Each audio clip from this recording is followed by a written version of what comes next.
Let me check.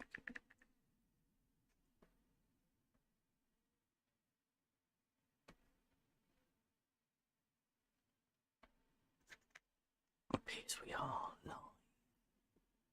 Okay, what's that?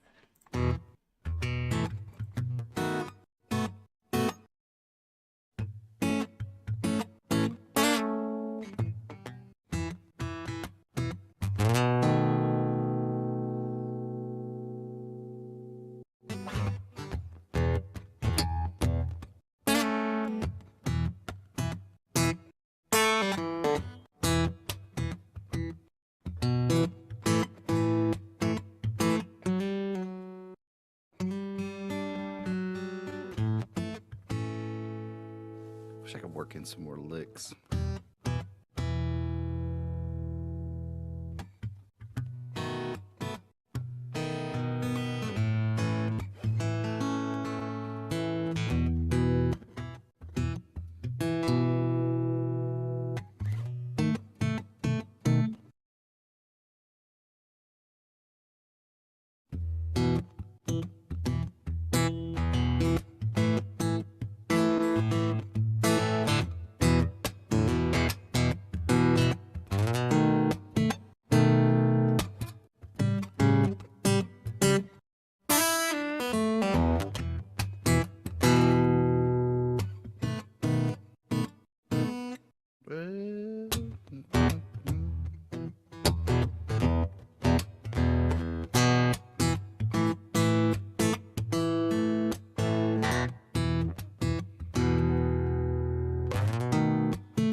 Let's see if I can do this early in the morning.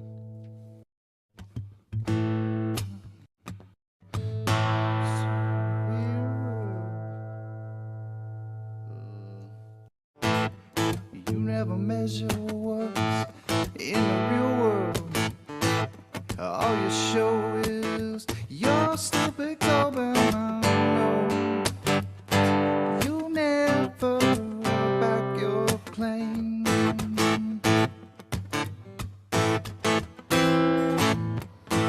Your world is full of illusions, contradiction between fact and fiction. I know you never back your claims.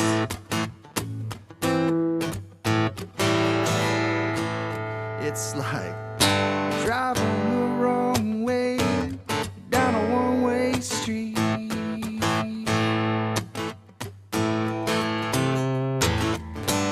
And they pour your pride right in front of your feet.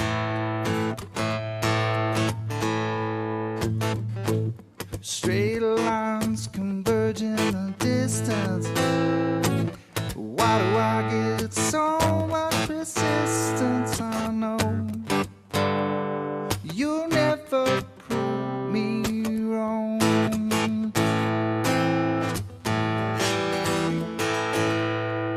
All we get are physics deniers, pathologic compulsive lies. I know you'll never prove me wrong. It's like driving the wrong way down a one-way street.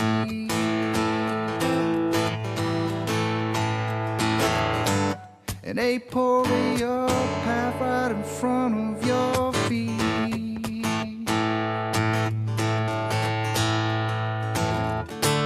The paradoxes and confusion. Your mind is in delusion. We all know you're insane. We all know you're insane.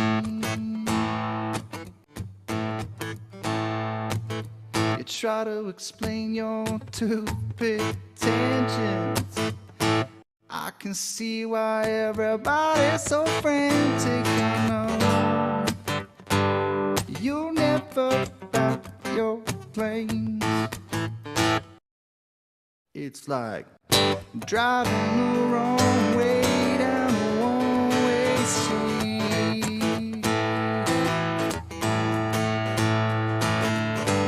An aporeal path right in front of your feet.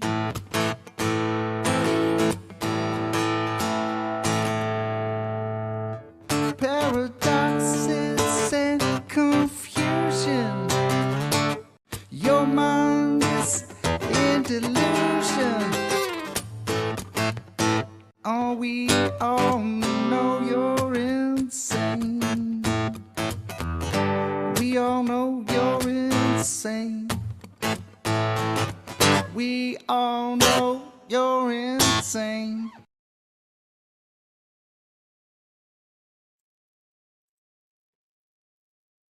And we are live. Welcome, everybody. It's Free for All Fridays. Over to you. I'll be busy a bit later on, 11 o'clock. But, yeah. Exciting times. Exciting times. I don't know whether... I think we... Brian's Logic said he might want to come round, but I don't know whether that was tonight or... I think somebody said about 9:30, but I don't know. Can't remember. So, what's everybody want to talk about today? Free for All Fridays. I don't know what the topic should be. I know I'm going to go out a bit later. How about what's up, what's down? What's that? Sorry, I'm in the car. How about what is up and what is down? What's up and what's down? Uh-huh. For me, for example, down is ground, up is sky. So it has to be vertical. Yeah, vertical. Well, they're just different ends of the vertical.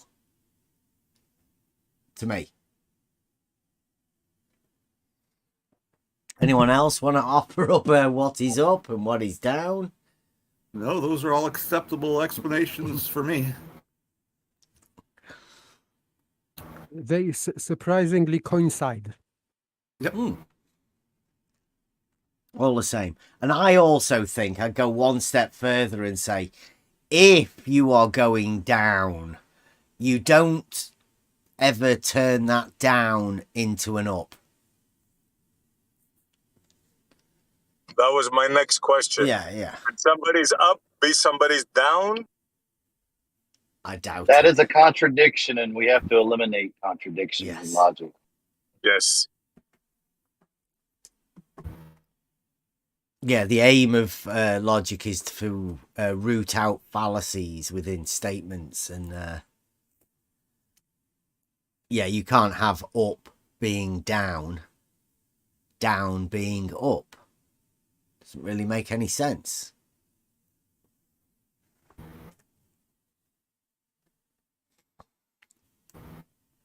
I'd be willing to... have we got on somebody else? Whether somebody wanted to come in and have an argument then.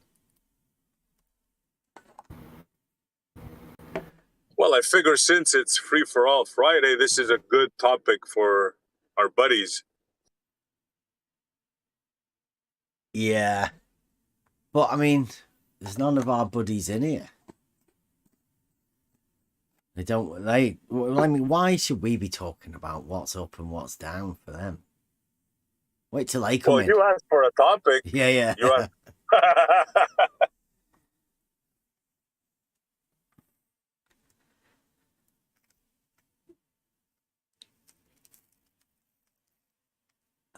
I think we should be talking about elevation profiles and stuff like that. Because, I mean, it is concerning up and down. And I probably think I'm going to be having to talk about up and down in a bit. I know. We can incorporate up and down with water flow, rivers. Uphill water flowing rivers?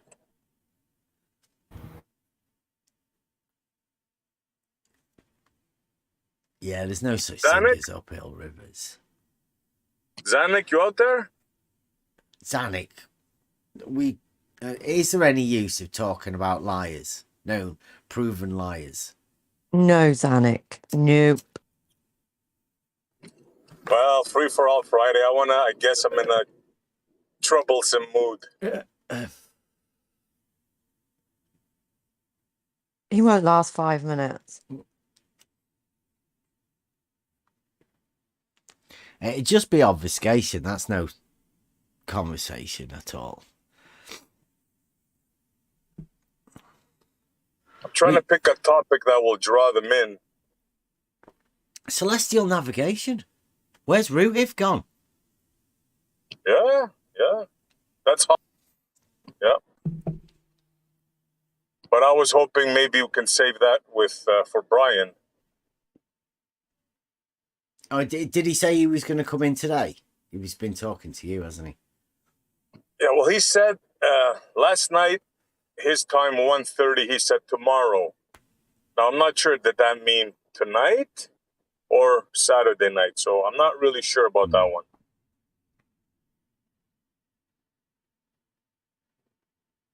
Yeah. Don't know. I'm more concerned about where Rootif is.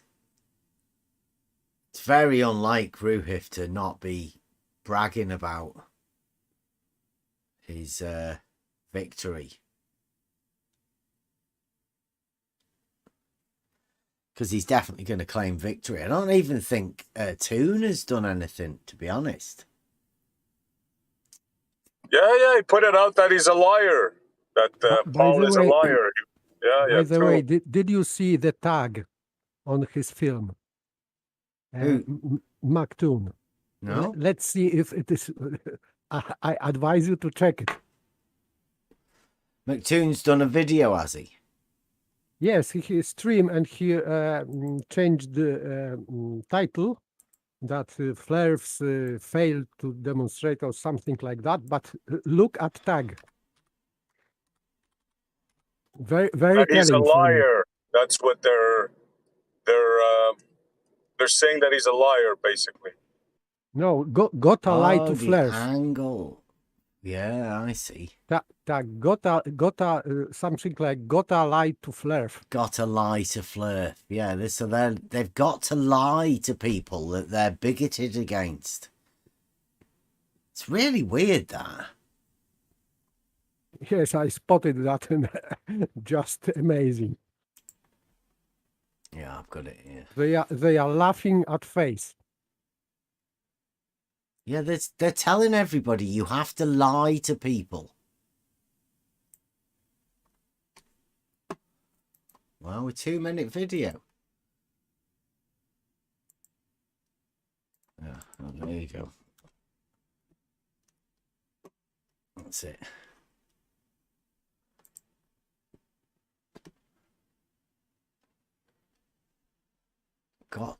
Gotta lie to flirt. And I take it they think John's a flirt, so they had to lie to him about the angles. Yeah. But in fact, they didn't lie to him, but they just lied to audience, mainly global audience. Mm. Yeah, they did the whole thing. I think that whole thing was a setup so they could try and push it across that you would get an angle to a curve. Yes, and I can prove that you cannot. I can draw it to prove that you cannot. Everybody knows you can't. You need 2 straight lines. We've been saying it for ages, but these guys here that admit they've got to lie to flirts, but they're lying to everybody. So they may think that everybody is a flirt and they have to lie to everyone. because they're definitely lying about this. Well, it's just a question, isn't it? Right? It's a bit of sophistry. Can I get an angle between these two curves? No. You can draw two straight lines there and get an angle between those, though.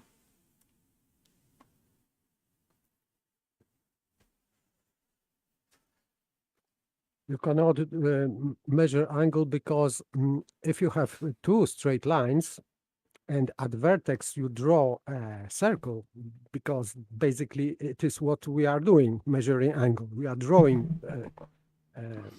a circle or putting a protractor, which is the same, and we can measure angular distance between two lines. But if you draw bigger circle on straight lines, you have the same angle. But on curved lines, the different circles you will draw, you will have different measurements. Mm-hmm. So it is impossible. Yes. But the big lie here, well, it's not so much a lie. It's like them trying to do a magic trick. They're saying you can do it in calculus. But you don't measure angles in calculus. You measure angles in reality.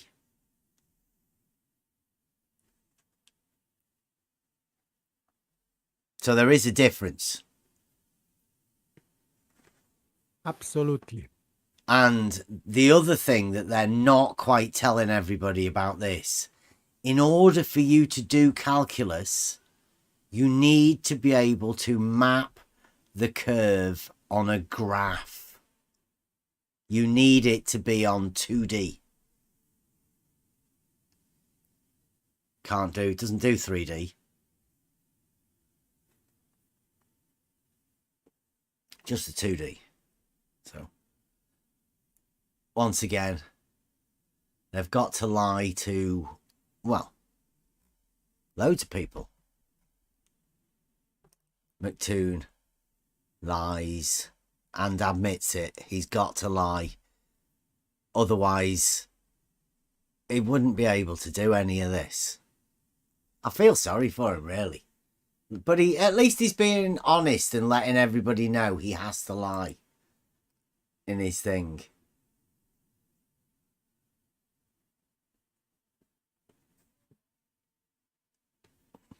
So McToon, yes, I agree. You do have to lie to continue the bullshit.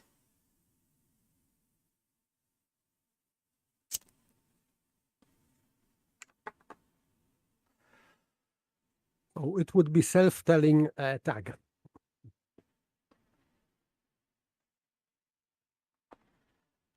Yep.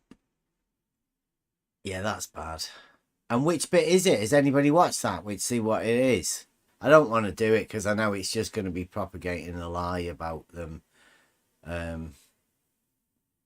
trying to say about his credentials. Because I did hear this. Is it John, Refracted Curvature, said he had 2 engineering degrees, and they said, but you don't know how to measure an angle to a curve using calculus. And everybody who's done engineering knows calculus, so therefore you can't have had an engineering degree because you can't measure an angle to a curve. Or thought that was ridiculous. And yeah, they've made up this lie now. Sort of like, I'd say possibly slander, but I wouldn't know. Don't know whether John is or not. Basically, they accused him for not being an engineer because he didn't do some or couldn't do some idiotic calculations, not measures. So it was, I think this is below belly. Yeah, that's I would say they've got to lie to people, and they're letting everybody know that they've got to lie to people. Well, we'll see. I mean, they may be different. Talking to one of the, gonna say one of the science guys, and I think that's what McToon pretends he's on, that side, the science debunkers. And I'm hoping that this guy that we're talking to tonight isn't going to be like this, but yeah, it was a bit bad because McToon was meant to be a moderator, but it was like Ruhif and McToon teaming up against John. It is John. Refracted curvature. It's just what they were calling him. Get into it, don't you?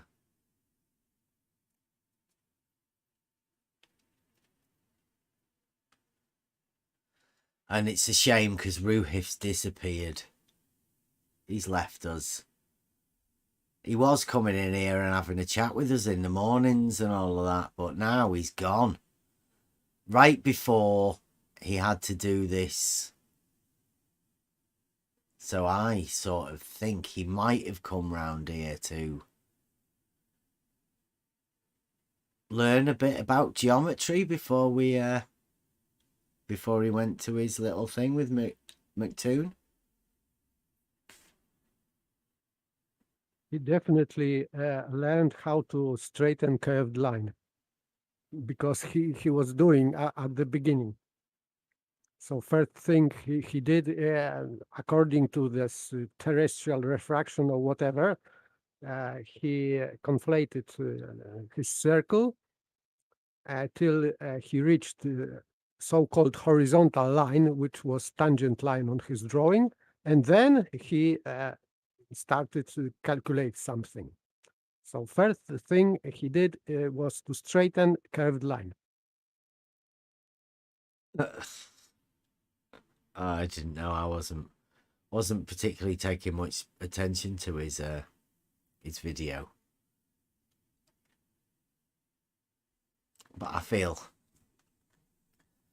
if we were to scrutinize it, I think we should. But I don't think it's our business. I think there's another team of people who are much better equipped for doing celestial navigation and all of that sort of stuff. Our discussion wouldn't last too long, I don't think. And Brian's logic is supposed to come in and demonstrate celestial navigation? I don't think that. I think that his opinion on this film would be more, so to speak, scientific or more accurate, maybe, and in details. Because to be honest, I am not astronomer, so these calculations with angles to celestial sphere, it's not very. I am not very familiar with that.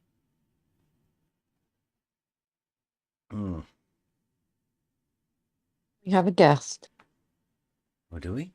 Oh. I bet Brenda's done calculus.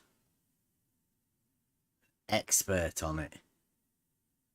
Genesis is asking me in the chat. I'll just say no, Genesis. If you want to come in and let us know what it is, just come in. It's free for all. Come in and tell everybody what everybody doesn't know about calculus. That'd be handy. No doubt you guys have all been discussing it. I think it's one of those model specific things, isn't it? My question first for calculus would be what calculus is doing. It's so you can tell parallel at a point and angles at a point. And I don't know. I think that's really it's as much as I know. I think that's what they use it for anyway. I mean, I don't know actually. Calculus I've heard was well, I'll say I don't know anything. I think calculus is about making points parallel to straight lines and stuff. but generally, as the name of this device is to calculate. But they are telling us that they are measuring something with calculus. And this is not true. An angle at a point.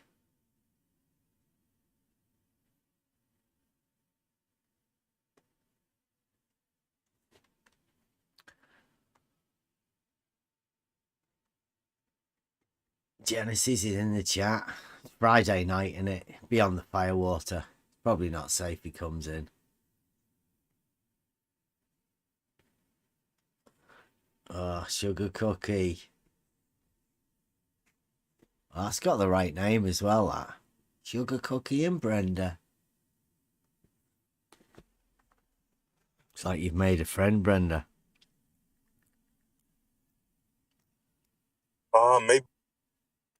Maybe they want to talk James Webb accident? Nanu? Oh, I don't know. They've been crying about that, right? Yeah. Well, they did get billions of the grain of sand at arm's length, right? I think Dr. Becky said there's enough stuff to be going over in that for years. Years and years. She Yeah. said, yeah. So it's a good job that they got at least one picture out of it. Yeah. As It's far as funny I how know. all the other stuff survives up there, huh? For decades.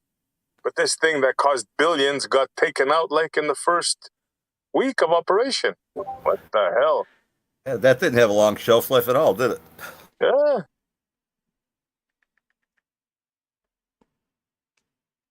They need they need to send up some sort of selfie drones to catch it, all of those. Well, they're not very smart, right? They should have sent up some repair drones. Like if I was in the committee, I could milk them for more billions. How about some repair drones? I thought they made it out as self-repairing stuff anyway. Nanobots. Yeah, I thought they did. I thought that's what one of the things was, that they knew that they were going to be getting those micro whatevers. So they made it out of stuff that it healed itself. Isn't that what the shuttle was supposed to be used for? Those kind of repairs? No. No, it's too They did it far with the too Hubble, far right? away, isn't it? How far out did they put the Webb? I don't even know. Oh, I don't know. It's only 1 million miles away. Oh, okay. Something like that. But not out of the reach of a repair drone. I mean, do we have to give him ideas how to bilk him more money? Milk. Send up some repair drones. Come on, guys. You could at least imagine it. Yeah. Get everybody to imagine hard enough, then we might be able to fix it.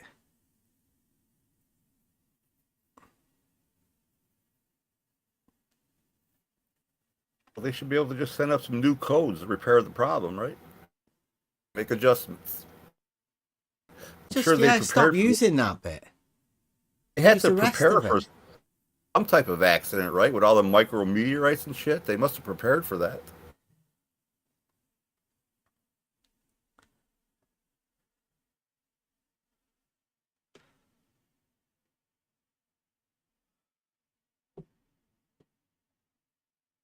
I wouldn't know. I find it Yeah, me hard. I find it hard to have those conversations now, even jokingly. Well, you have to use your imagination when it comes to that stuff. I can do that if somebody wants to come in. I just got home. James Webb, baby, let's do it. Lagrange points, whatever you want. Oh, Genesis has got there. He's put in. It's so easy. Just take the slope on the point on the curve. But I've got it wrote down on my board here. The slope of a curve at a point. So it seems to have changed. Is the slope on the point on the curve any different than the slope of the curve at a point? Because it seems like Genesis has got his he's got his words all mixed up.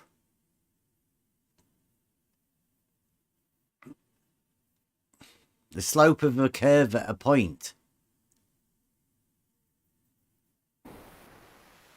Because I thought that was funny. What, like, how much slope can a point have?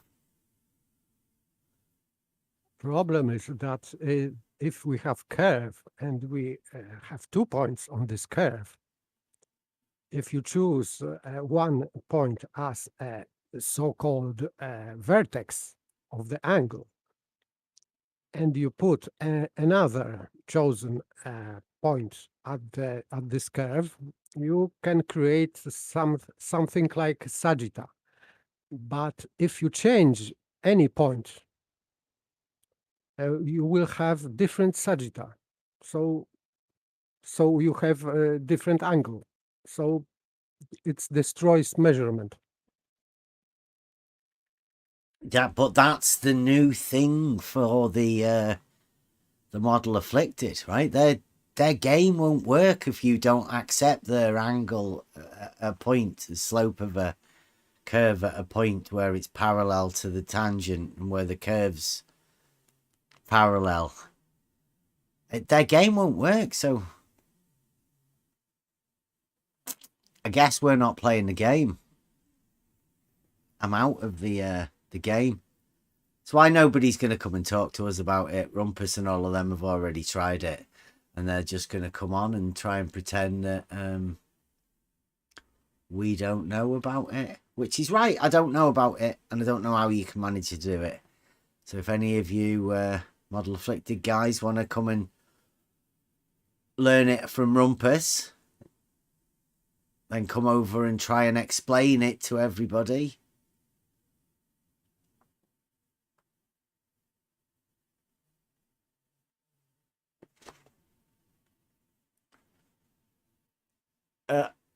He says, Genesis says, because he's a master globe mathematician, he says, you've just got to take calculus. And once you take calculus, then you know what the slope is. So if you want to learn what the slope of a point is, you've got to do calculus.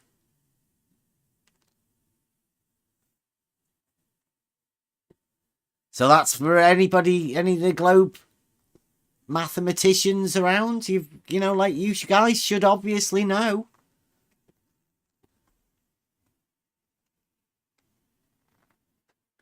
Everybody's going to have to get up to it. I am just strange person because I can imagine slope without calculus. Strange. I did do a geometric slope, rise over run in reality. So I don't need a curve anywhere near it for a slope at all. I can't see what the use of having a curve is for a slope. I would say, though, if you do have a slope, you could roll a ball down it, and that'd make a ball roll one way or the other.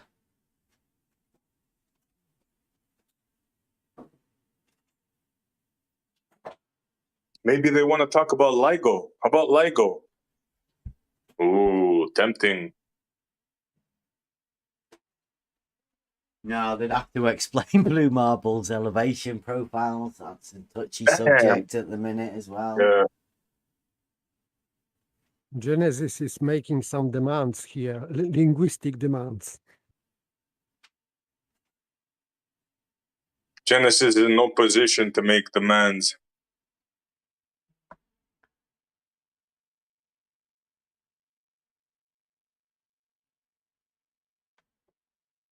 Yeah. Sorry, Genesis. Hoymar is banned for doxing behaviour. So, unfortunately, you won't be getting Hoymar to come in. because he's banned. Now, there's not many people who are banned from this server, but mainly the really bad ones. Who've we got? George, he was doxing. Hoymar, also doxing behaviour.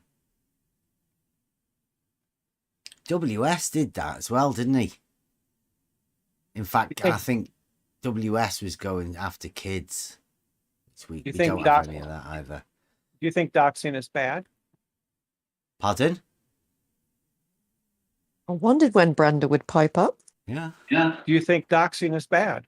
Absolutely, Brenda, yes. Especially when it's used for intimidation purposes. Like you do. You dox people. You've doxed several people. That's a lie, Brenda. No, it isn't. Yes, it is.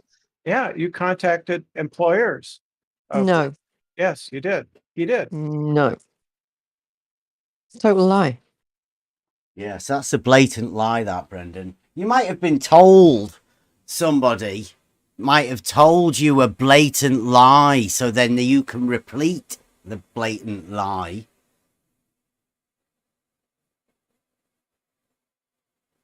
Was it Sly Sparkane that told you to repeat that blatant lie, Brenda? Well, given your character, the fact that you lie constantly, I simply don't believe you when you deny having done something, because you're just a pathological liar. Wow. The logic genius from Brenda here is just superb. Thank you, Brenda.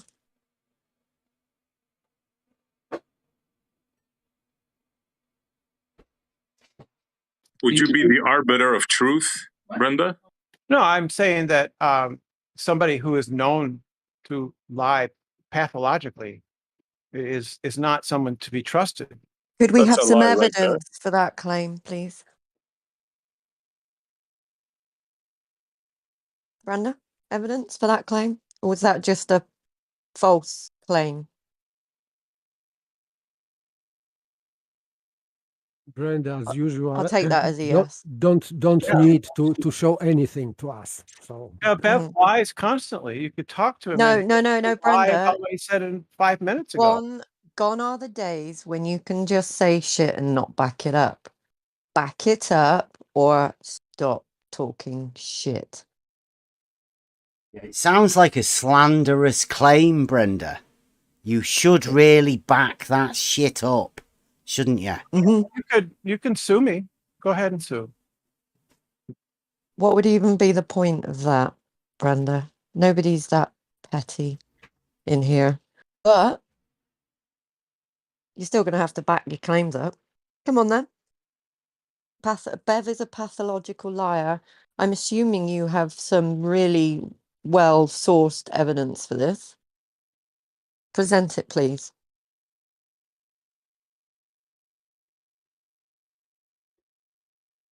Okay, we will agree to strike that one as a total lie from Brenda. Next.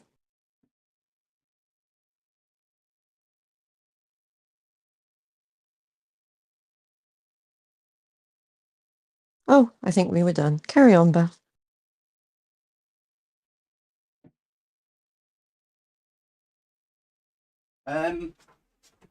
Could we strike that down as a lie from Brenda? And then we can start like chalking these ones up to see if there is any pathological liars around here. Ones who are prone to lying. I would say we have quite a lot of evidence so far. We could always do with more, so this is all great.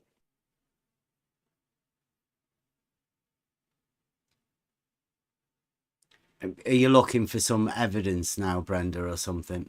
Even just a claim to sort of let us know what it is that I've meant to have lied about.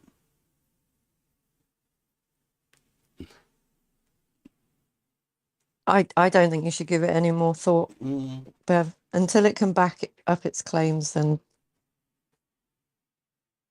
carry on, ignore. Yeah, we know what Brenda's here for.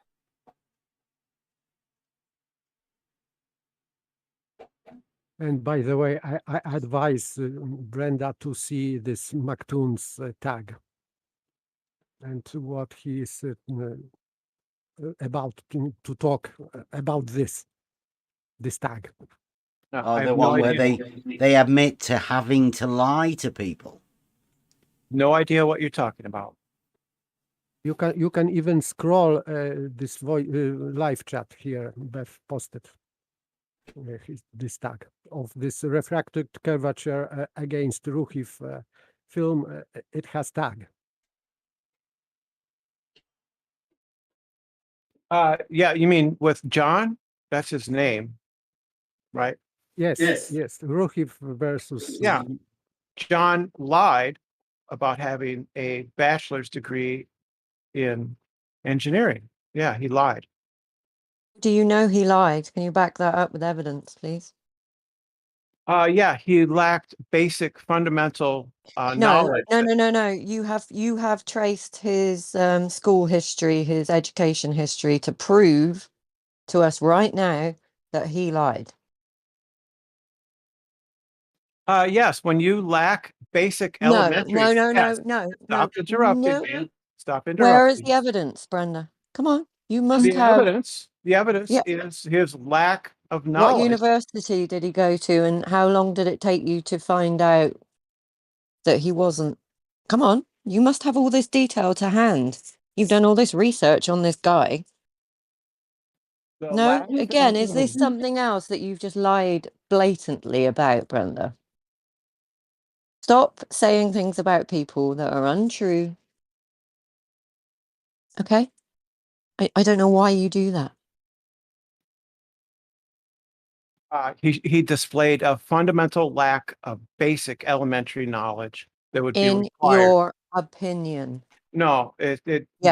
no. In your opinion, you have no proof of what you say whatsoever. Yeah. You just have your opinion based on, I'm sorry, what engineering degree did you have again? Oh, that's right. You don't have one of those. Yeah, that doesn't require me to have one to understand that he's lying. Of course not, Brenda. You are really, really not doing yourself any favors this evening. So did you see what Beth posted?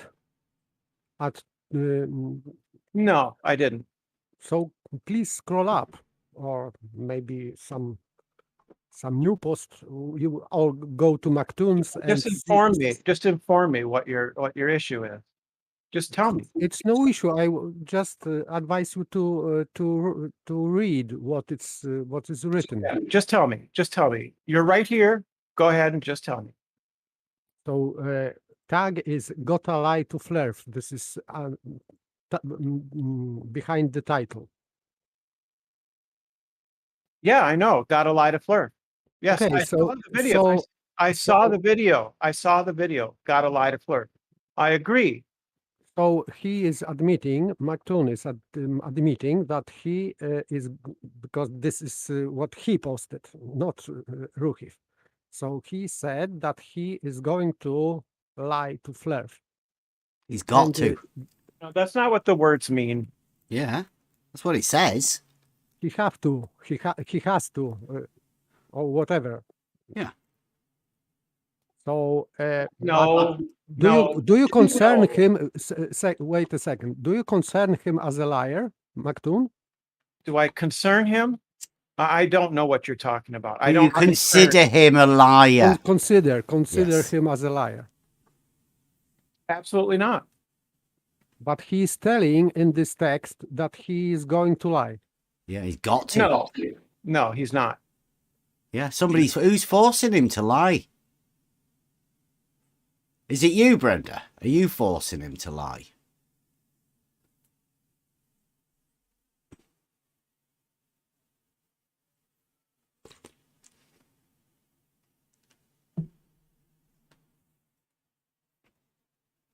Or is it like just a general order that you all have to lie to people? The ones that you consider these, this other group that you're bigoted against, that you have to lie to. That's just more of your paranoia again, Bev. Who says it? McToon admits it. The title of the video was "Gotta Lie to Flirt," and it's Yeah. about how John lied. No, on no. the show. No, it's That's about what it's how called. McToon has to lie to people like Johnny considers John a flirt, and McToon and Ruhif and people like you have to lie to them, don't you? Brenda, your response is just nonsense, because if John is a liar, so he would lie to himself, according to this tag. So this is nonsense. There's some tag. I don't know what you're talking about. A tag. Whatever this mark means. Hashtag. I don't know what you're. Just show me. Do you know what a hashtag is, Brenda? Look in the chat. Look in the live chat right now. Just Yeah, I don't want to. ignore Sugar Cookie and his love for you. The one just above that, the hashtag that I put in. Yeah, what about it? That's the what we're talking about. Do you know what a fucking hashtag is? Yeah. What is it? It's a hashtag, Brenda. You put a hashtag at the beginning of the words, don't you? Then you can search it a lot easier. That's what it's for. Yeah, so you can search how flat earthers have to lie. No, is that what you think? I don't read it like that. You've got to lie to them. That's the way I read it. I don't. You're just lying. I do my best not to lie. And I'm the flat earther. Maybe it's just the way I think of words when I see them. But when I see that and see people like Mattoon writing that, I read it that he's got to lie to that group of people that he's bigoted towards. Yeah, I think you're lying right now. Why? Yes, I do. I think you're lying right now.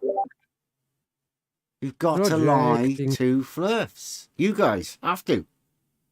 Yeah, that's a lie. What, do you always tell the truth to people? Yes. Oh, right. Especially this group of people. But when you're bigoted towards. When you say that the hashtag "gotta lie to flirt" means that MC Toon has to lie to flirts, you are lying. You are lying when you say that's that. That's what it says to me. That's not what it means. You are saying. That's right. You are saying. Yeah, it sounds like. Are you a conspiracy theorist? Yeah, you're lying. You're lying, Bev. This is why I said before you can't. I'm lying. Yes, you're a liar, Bev. You're very stuck on this word lie, aren't you, Brenda? But you don't really seem to know the actual meaning of it. It means to tell something that is untrue. Yes, that's why it means that McToon is got a lie to flirt. No, that's not what it means at all. You're just lying. He's not flirting. I don't see how McToon is flirting.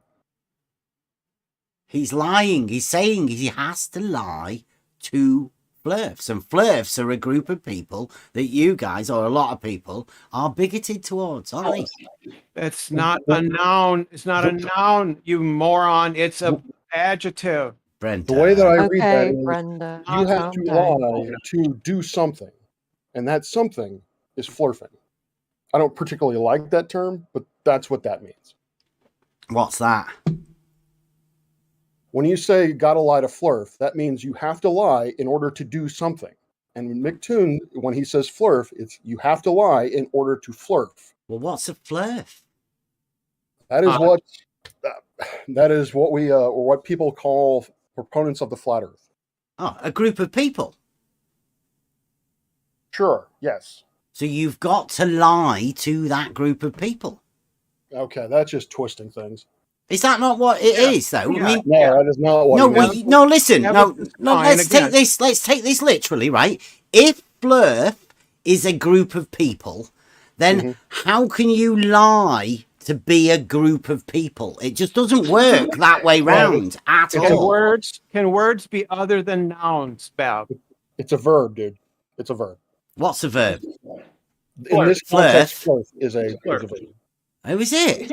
In this Yeah. I think that context. you are making up this Fucking thing. moron. Holy crap. No. can't You are even you are do more on a Simple English. to flirt Hang on, means we'll to not have somebody. the words, please. Name calling. No, we don't need that. We're all grown ups here, aren't we, Brenda? No, you're not. You're not. Oh, come on. Don't You're lie Brenda. to infantile. somebody. You're It means infantile. Everybody's Nah. having a great discussion. Just call it with No, the we're names. not. No, we're not. Bev is lying. no. Got I a lie. don't believe that. Okay. Seems got a lie to somebody. For me. Time out. Oh, all right. Thank Go ahead. you, whoever Got that quiet was. all of a sudden. Thank you, whoever that was. We don't need that. Rob, sorry. No, Brenda I gets didn't like know. that, gets too much out. You know what Brenda gets like. Actually, I don't. A lot of you folks, I don't. I have heard mention of, Yeah, I'm but I've here. actually never been introduced to. Wow, you've never experienced Brenda before. No, not the first time. I actually, when people talked about Brenda, I thought that was a woman. Really? Yeah, I thought Brenda was a woman. Is Wow. Brenda a woman? Well, who knows? All right. Leave that alone. Yeah. But back to what you was talking about. Not. That was more interesting. She's not a woman. It's it's Okay. risky territory, isn't it? Trying to define I anything have like chatted that. with SC Montreal on Blues Channel. Well, welcome. You came in about the got a lie to flirt thing. Well, Right? yeah, I actually been wanting to get on since you guys were talking about JWST, but Oh, right. Oh, yeah. Yeah, if you want to do that. sure. Yeah. What would you like to know? I don't. Not me. I see. It was the It was just was a it free, the it's just James a Webb free-for-all. Telescope? Yeah. Yeah. Who's got questions about the telescope? Hint, hint, SE. I don't. Well, it's not that I have he's a coming question. as an expert, is it? Like, we're just having a discussion. He obviously wants to have a talk about it. Off you go. Well, Do you I'm have actually anything in traveling, so I particular you know want? people who are working on it, working with it. Yeah, You he know probably people knows that way are. more. Sorry, Emma. No, it's my fault. You carry on. No, I was just gonna say, you know people that have worked directly on the James Webb Telescope. I know people who have applied for time on the James Webb Telescope. Yes. Nice. Yeah. What would you like to I will discuss about honestly it? admit that I don't know any of the engineers or any of the principal investigators for the telescope, but I'm fairly familiar with its capabilities. Okay, sure. Is there anything in particular that drew you in, like when I mentioned that, or? I only caught it. I think I caught that conversation halfway through, and I was getting the impression you all thought the JWST was broken because of a micrometeorite hit. Well, no, the micrometeorite damaged one of the panes, if I'm not mistaken, which they Yeah. adjusted. Yeah, Is that correct? it punched a small hole in one of the mirror segments. Right. And what caused the catastrophic failure? Do you know? I don't believe there has been a catastrophic failure unless it's been within the last 2-3 hours. Well, funny, because I've been trying to find myself this demise of the telescope, and I haven't been able to find any information on it myself. So, yeah, what's going on? As far as I know, it's working properly. They realign the mirror in order to essentially mitigate any effects that hole has on the observing. They just released, I think it was yesterday or the day before, they released infrared images of Jupiter. So it's still operational. Oh yeah, very much so. Because I haven't looked into it. I'm just going by what people say that it's damaged beyond repair. No, it's certainly not. Okay. It was minor damage, and they Gadget did. is saying it's busted beyond repair over the internet. I don't know. I who heard said that too. but Yeah, that's over the internet, incorrect. like talk, but I haven't seen it anywhere, like on a news thing or anything like that. That was the headline I read as well. What did you read? It had a catastrophic failure. Do you remember where you read that? It was when I turn the computer on and all the news feed comes up. It was a headline right there. I don't remember the source. No. It's possible that the author doesn't know what a catastrophic failure means. I mean, there's certainly damage to the JWST, but it's been mitigated. It's still nearly perfectly functional. I mean, yes, there is that slight problem, but it's really not going to affect the science that it can collect. The science it can collect. As soon as I said that, I knew that was going to get a reaction. I like that. I'm though. more interested. Yeah. I'm more interested in why you would use catastrophic failure unless it Actually I mean, meant why would you- catastrophic. That Have they only use it. downgraded catastrophic? Yeah. I don't know who the author is, so I don't know why they chose that particular term. I can tell you that we do not consider it a catastrophic failure. They just got overexcited. I guess, yeah. Yeah, I've got one here. Oh. But to explain a little bit, when sort of the shorthand, when astronomers talk about data which is being collected by a telescope, we refer to it as science. It's just we don't actually think it's science in the proper term. We just use that as a sort of jargon. Whoa. Well. Oh, Say again? So we, amongst ourselves, we will talk about when a telescope is being used to collect observations to do science, we will just simply shorthand it to say the telescope is collecting science. That's why kind of weird. Yeah. Well, it's what we do. We don't think of it as, we don't think of the observations in it itself, by itself, as science. It's just one part of science. Okay, look what Bev just posted. Do you have access to live chat? It's only Angahura Sundarharavelu. That's not what I want to do. That says uncorrectable damage. Yeah. So I mean that isn't catastrophic, but I mean it uncorrectable means they can't fix it. Surely. Wouldn't you consider that? I would have to read the entire article for context, but on the face of it, that is correct. We cannot fix the hole that the micrometeorite created. But as I said, the damage that that meteorite has done really isn't going to affect the data quality that we get on the back end.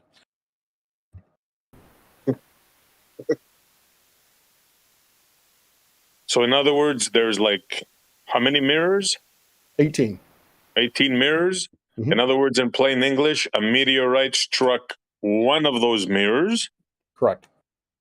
And they say they can make it work with the rest of them. 17. Oh, yes. Yeah.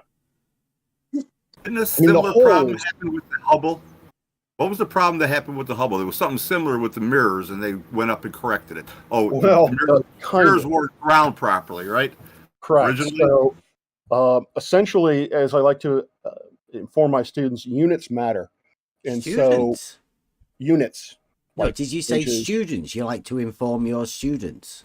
Yeah, I'm a university professor. Whoa. With Hubble, yeah, essentially there was a unit conversion error, and so it was ground into the wrong shape.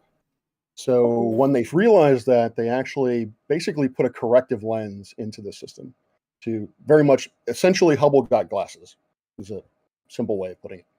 Can I interrupt just for 2 seconds? Yeah.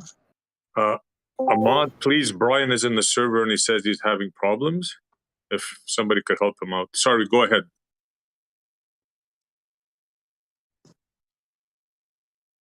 Hmm? Oh. So you're a professor, you say. In what field, if you don't mind? You don't have to answer, you know what I mean.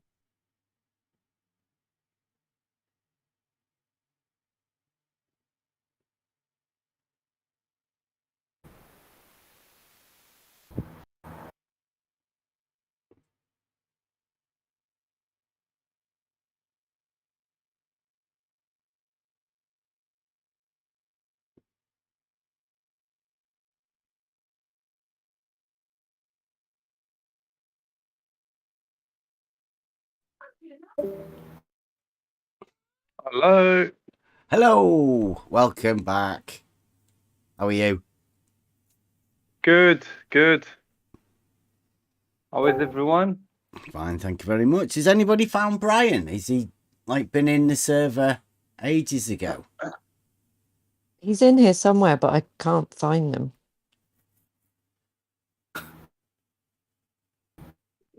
Wi-Fi. Uncorrectable damage. Uncorrectable damage, yes. Oh, That's only the really? first time I've ever Google searched for it. So Is it even conceivable, like, we still have people believe in that? Really? Yeah. Do people And they back it. it's Defend it. it's free for all Friday. Come That's it, on, mate. let Get him 'em have in. it. Damn, it's Friday. Fucking ridiculous. Come on, let them It's have crazy, their Bev. satellite. Bev, man, be mindful. We've got to be mindful, people. So Uncorrectable damage. What is even that? I mean, uncorrectable damage. yeah, it's I very think minor damage. That's incorrect. Very, very minor. you really believe in that, Rob Fox. I have a PhD in astronomy, so yeah, it kind of comes with the job. Oh, that image is, mate. Nate, fiction. That's science fiction. I'm sorry, what? That's science fiction, not Okay. reality. All right. Can I ask why you think so?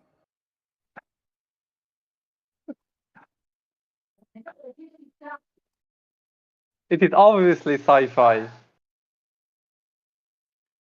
So where I'm coming from is, again, this is my job, and so all of my colleagues, we would all have to be believing in sci-fi. We would all have to be looking at the data that we have, performing the analysis that we have, and basically all come to some strange conclusion that it all seems to be consistent. So my question, I guess, is, do you think we're all just dumb or lying to you? No, I think you were all just fooled. Okay. Yeah. That's all. Keeping I'm not that holding point. anything against you. I just think you accepted the Sure. knowledge you were taught to be real, and you just went with it. I'm no disrespect whatsoever. No, I understand.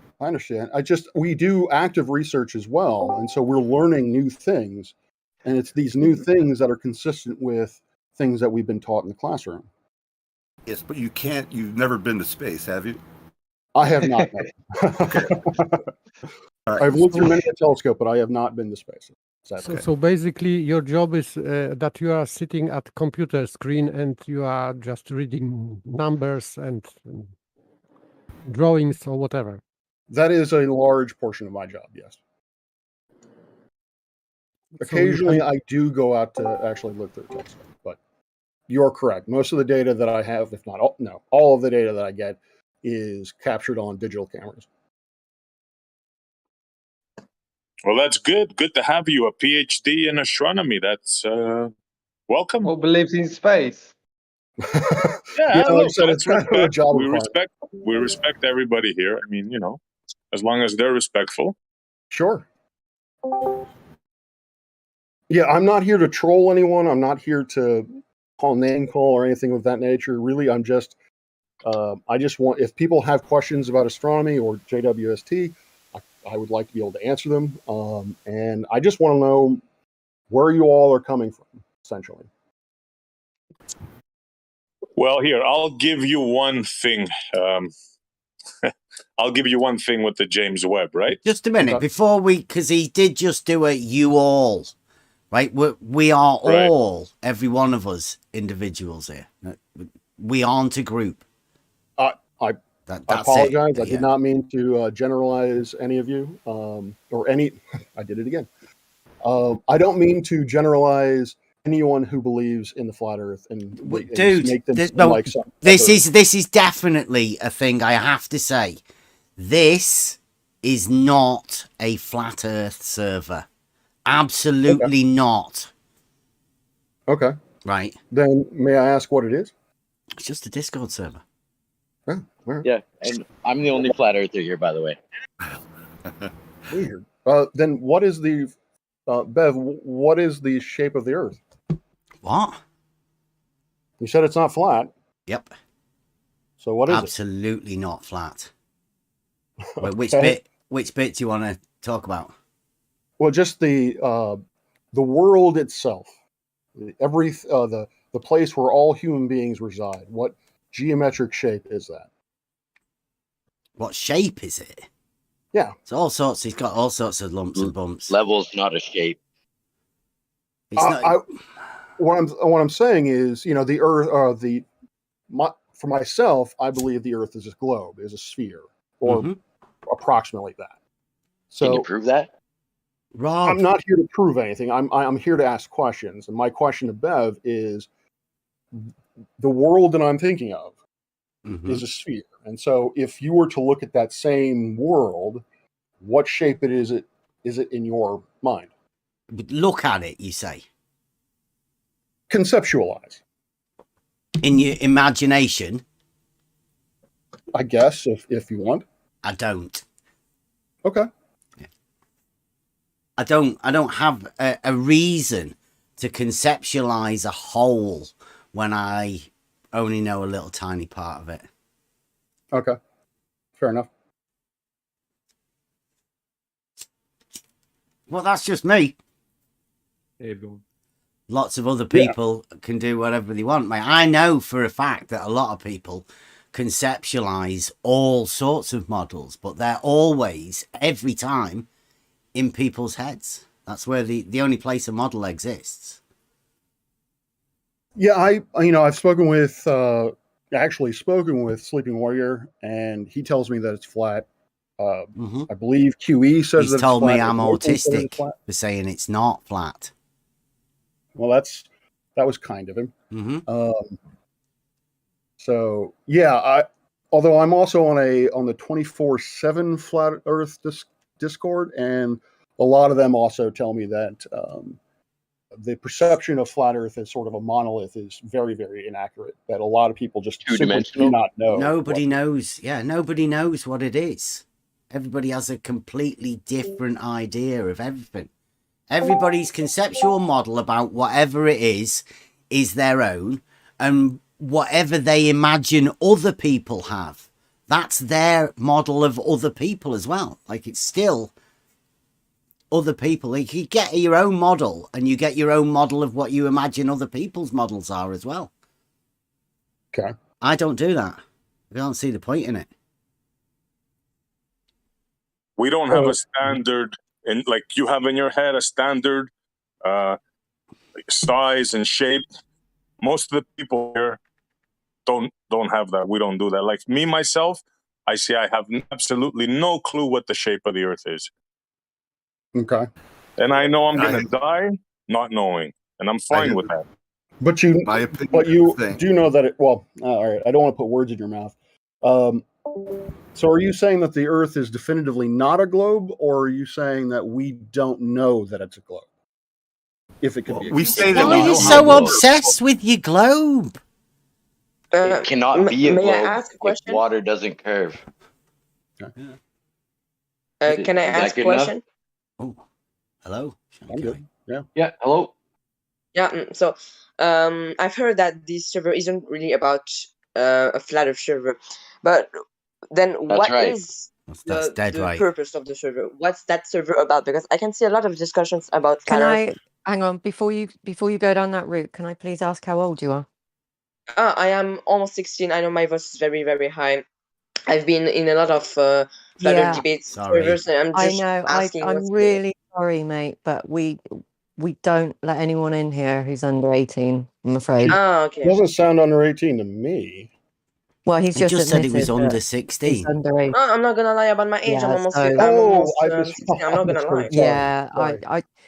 you might But be a before lovely I leave, can you person, and at but least yes, tell me thank the you. purpose of the server? Before I leave, can you at least answer my Nothing question? to do with the shape of the Earth. Yeah. Geometry, logic. Thank you. Thank you. Okay. See you in a couple of So years. I'm gonna leave since it's not allowed. I have a question for Rob Sure. Perks. Oh. If is it on course of teaching in high school Copernicus his work? Precisely speaking, did you read Copernicus work? His me? Or is there another Rob here? There is.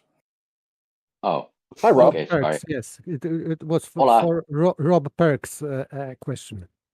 That is a very valid question, and I have to say that no, because I have not been able to get a hold of a translated version of.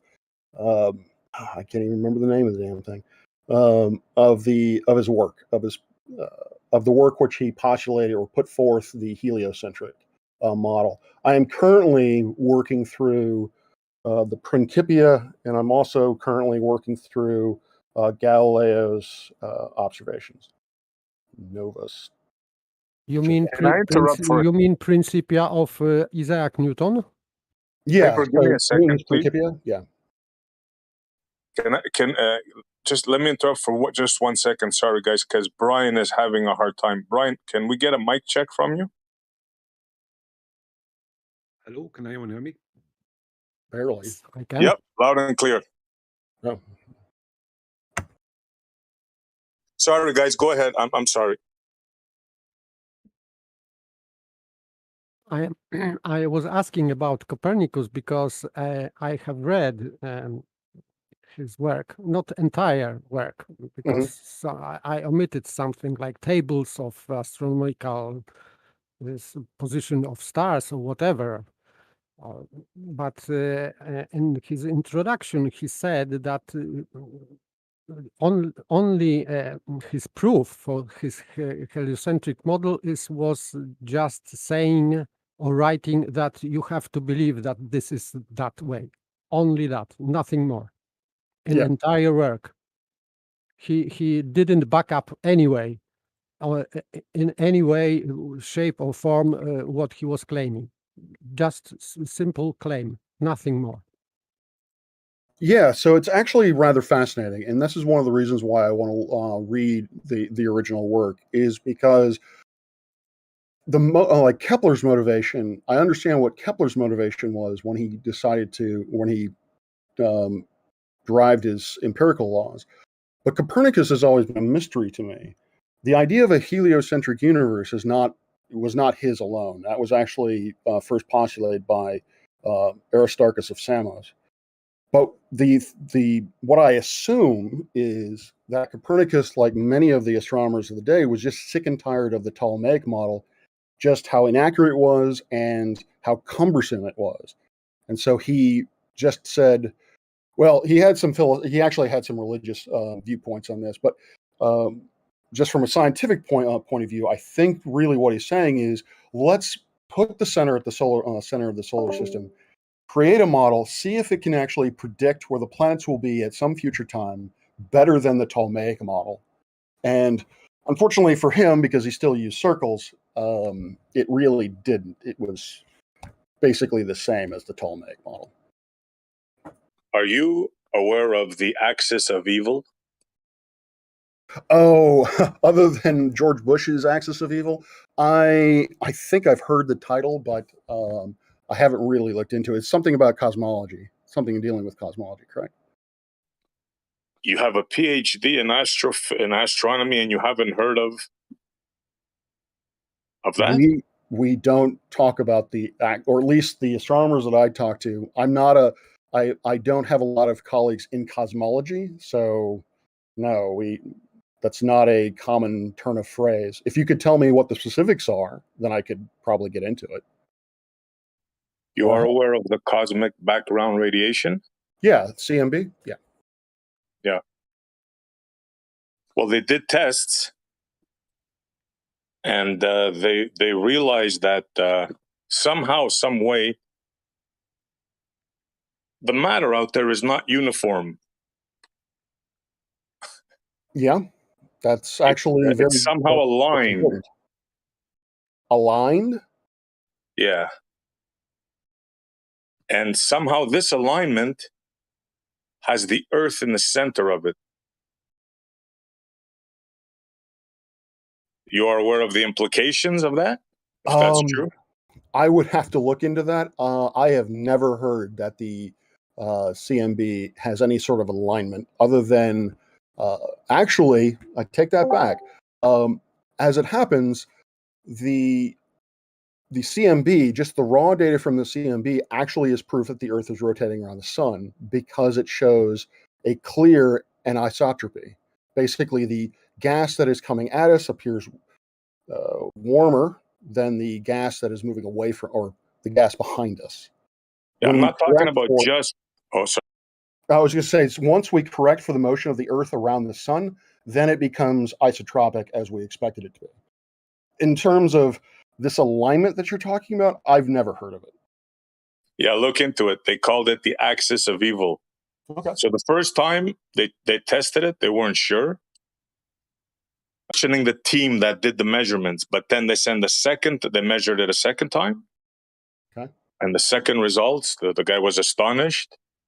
And there's no doubt about it. According to, I'm not saying I believe it. I'm just telling you like the standard cosmology as it is known today. Okay. Nama apparently appears to give the planet of the solar system and hence the location of the Earth a greater significance.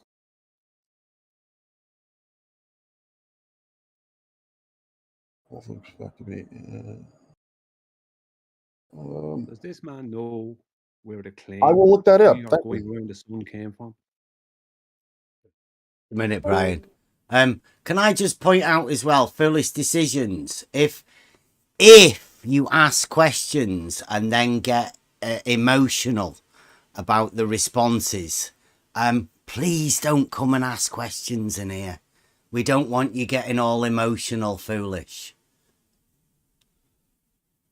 Okay. Was I getting emotional? No, foolish decisions in the chat. Oh, all right. He's just getting all he's getting all upset because people aren't answering his questions. He's only just joined and he's making demands and getting emotional. Yeah, I haven't really been paying attention. Yeah. I didn't hear what Brian's logic said. Yeah, to be honest. very, very low. Can we get a mic check, Bri? Can you hear me? Am I too Yeah, low? let me turn you. I can turn you up a bit. Yeah. Let me know when you want a mic check. No, that's good. Yeah, it's Can good. hear Is you a it? bit better Okay. now. Yeah. Everybody, I might have to turn Brian's logic up a bit if you need to. I can hear him.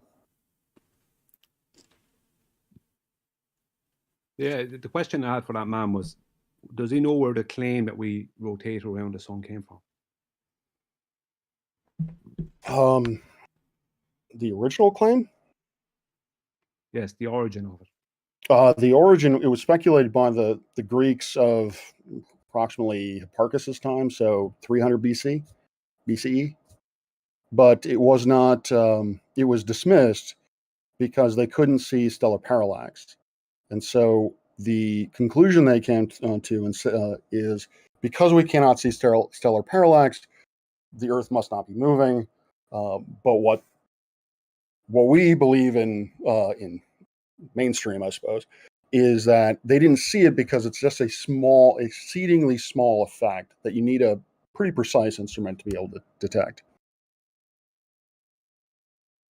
So You certainly can't measure it naked eye. no, the claim comes from, right? It originated with Copernicus. It And did not. Kepler, right, who was an astrologer, right? Kepler who was already knew. Kepler was an astrologer. Brian, sorry, but did you hear? Is it Rob? Yes. Did you hear where Rob come from? I heard something to do with astronomy or something like that. Yeah, from university. Lecturer. Something Is like it that, a lecturer? I'm a professor. Professor. There you go. Yeah. Brian. Yeah. Thank you. Yeah.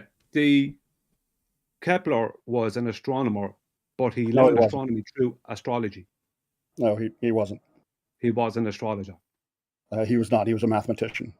No, he was an astrologer. You have your facts incorrect. Okay. Okay. You don't have to believe me. All the observations taken of what the sun appears to do in the sky, where are they taken from? I'm sorry, they were already taking what? All the observations of what the sun appears to do in our sky, where are those observations taken from? The Earth, satellites, The Earth. They're taken from here. and Okay? satellites. Satellites. That would require a violation of the effects known as entropy. Described you as say. entropy. If you No, say not so. as I say. That's just physics. No, actually, Not it's just not. me. That's physics. It isn't. You can't have gas pressure without a container. We're talking about Can't have atmospheric pressure, temperature. not gas Hang on, pressure. hang on. Can Yeah. You we can't have not gas hang on, pressure. guys? Hang Yeah. on, guys. Can we hold on a second? I don't know how this has suddenly managed to turn into Yeah, a Brian we against we don't Rob. do this is here. Okay, no. I apologize. I'm sorry, Rob. We don't normally. No. do I this. shouldn't have taken the bait. Brian, did you have a point that you wanted to make? Yeah, well, the overriding point is that all claims of us moving around the sun actually originate with the claim of a radius measurement. That's where they all actually originate. Kepler, right, stated by the observations he already had of the sun's movements, he just back engineered them into the Copernican model. That's what Kepler did. So I just want to say two things. I would like you to look up Aristarchus of Samos and also Kepler's actual observations, because the observations that he had were from Tycho Brahe, and those observations were primarily of Mars, not the sun. That's all. Kepler was an astrologer. He's famous for his astrological readings. His information came from astrology. Tycho Brahe was also an astrologer, and people like Galileo Galilei was also an astrologer. They learned astronomy through astrology. Astrology deals with cycles, but regardless of what it is, astrology or astronomy, you're looking at things in the sky from your position here on the ground. So whatever claims you make about it after that, those claims would have to be supported. You're watching the sun do what it does from your position on the ground. You don't observe you moving. You observe the sun doing whatever it does, whatever the sun is. Okay. I would love to have you on my channel to talk more about that. Obviously, I don't agree with really any of that, but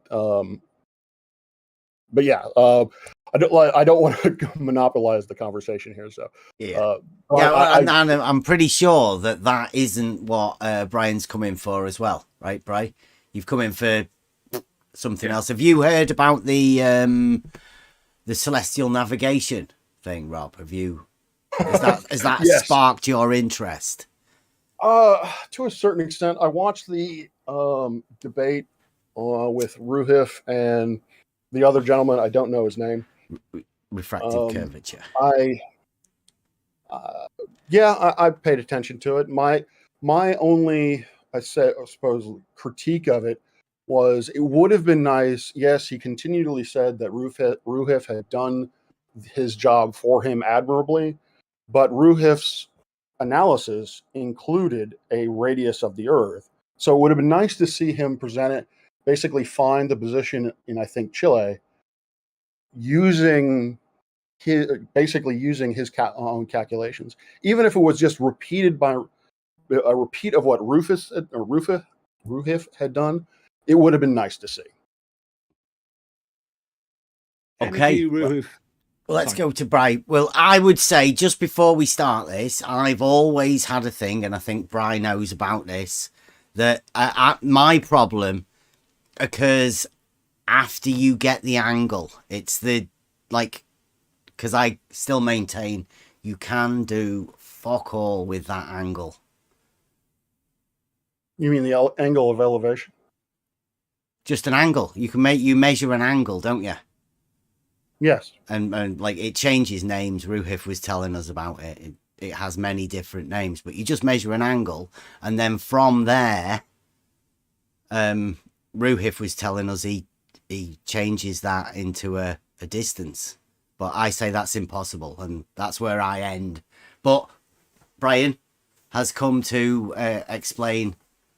I don't know, like, because it was very confusing that it was meant to be a demonstration, and refractive curvature didn't do any demonstration at all. Ruhif didn't really do a demonstration. He did a video that obviously he spent a lot of time on.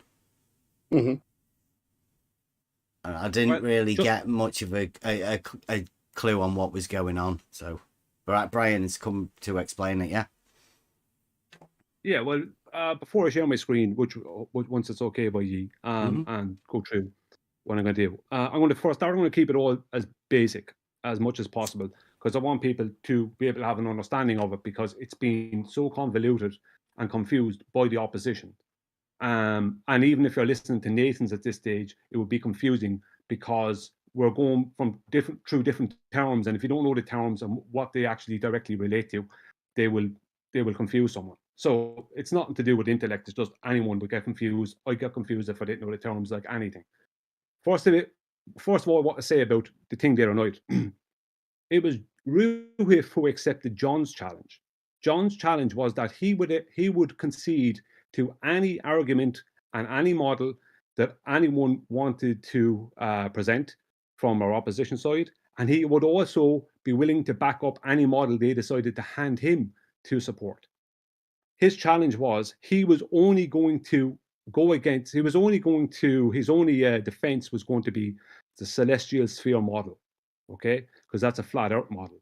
And so what happened was Ruhif accepted his challenge, but then Ruhif and MC Toon decided to hijack the challenge and turn it into something it wasn't. And then called John a liar and claimed that John had accepted their challenge and that he was going to do this fixed thing. Right, and he just never before you go on from there, because we did actually have Ruhif in here for like a week or two before this, and he told us that he was sort of setting this challenge up, and he was doing the video, and then he came round and he said, I've got it, it's on. Right, and then McToon said in the video the other day that he'd offered refracted curvature the angles, right, for his challenge. Now, did that occur? Yes. What right. occurred So he did accept McToon's challenge then by getting those angles. He must have known he was going to go into McToon's challenge. No, he never accepted to do the challenge. He went along with whatever they wanted, right?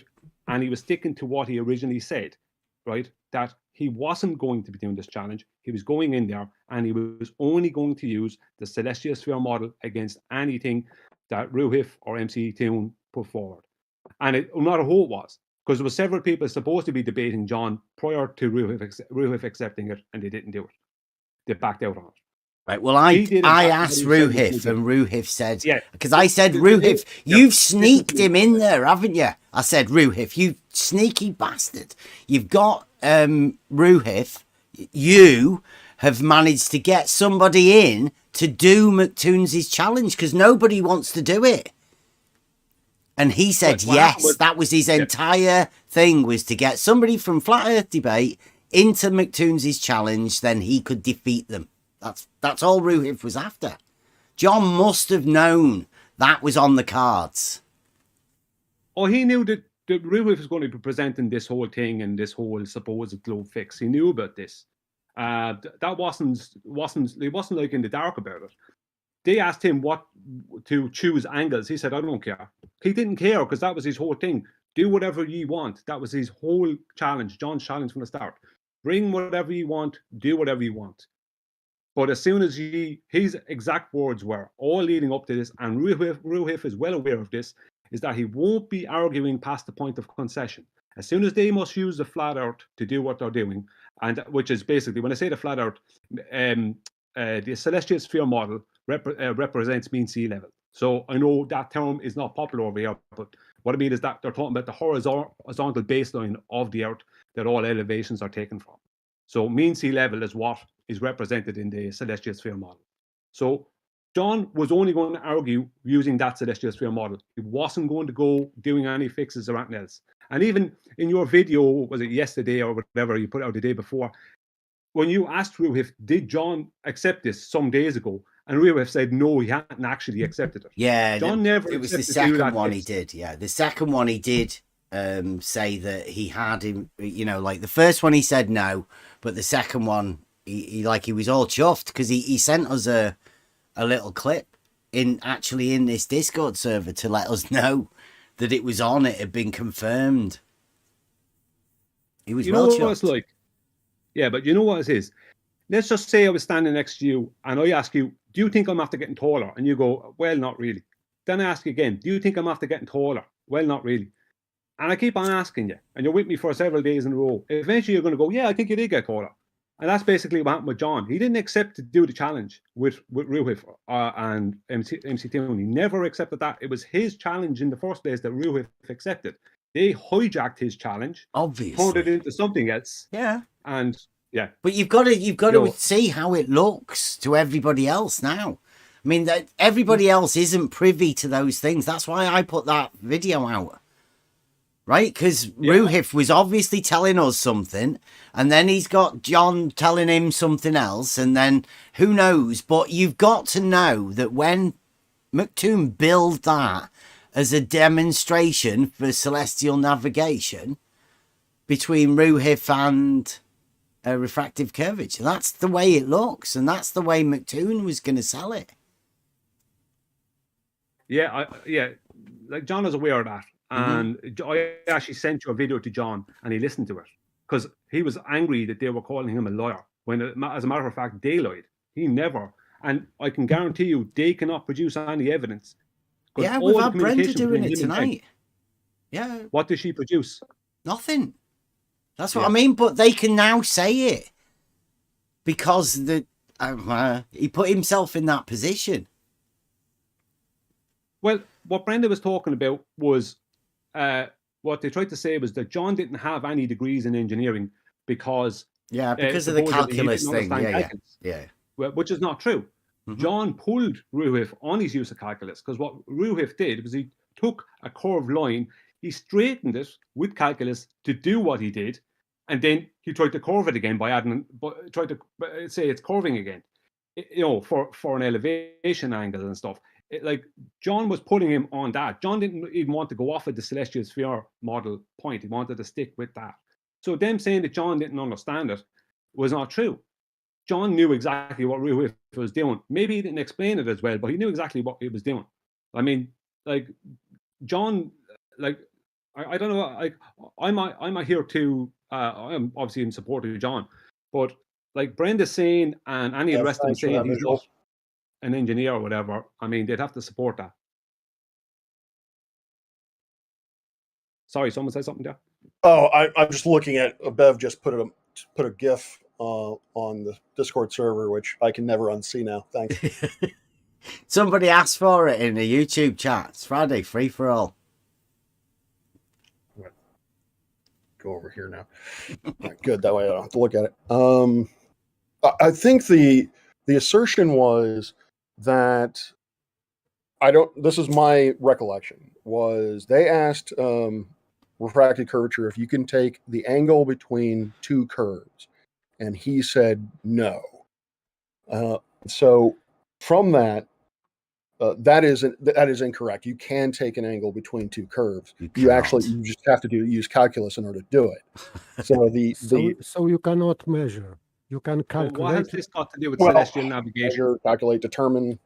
Yeah, that's the thing. But the point is, you can arrive at an angle between two curves, but you need to use calculus to do it. And you need to use two straight lines also, because you need to put it on a graph, don't you? It needs to be 2D.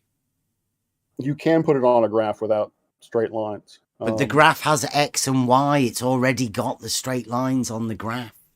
Mm-hmm. Yeah, well, there you go. There's your straight lines. Well, all right. But to finish off the statement, because John did not seem to agree that you could get an angle between two curves, they surmise that he did not understand calculus. And so from that, they then surmise that he did not have an engineering degree. That's a bit dishonest. So that would be their proof. I only say this because that's their proof, as far as I know. Yes, but this is still non sequitur. It doesn't follow. I don't know. I don't remember that exact part. So what I would say you should do is go and ask John when he's on the FED next week. Ask him what he meant by that.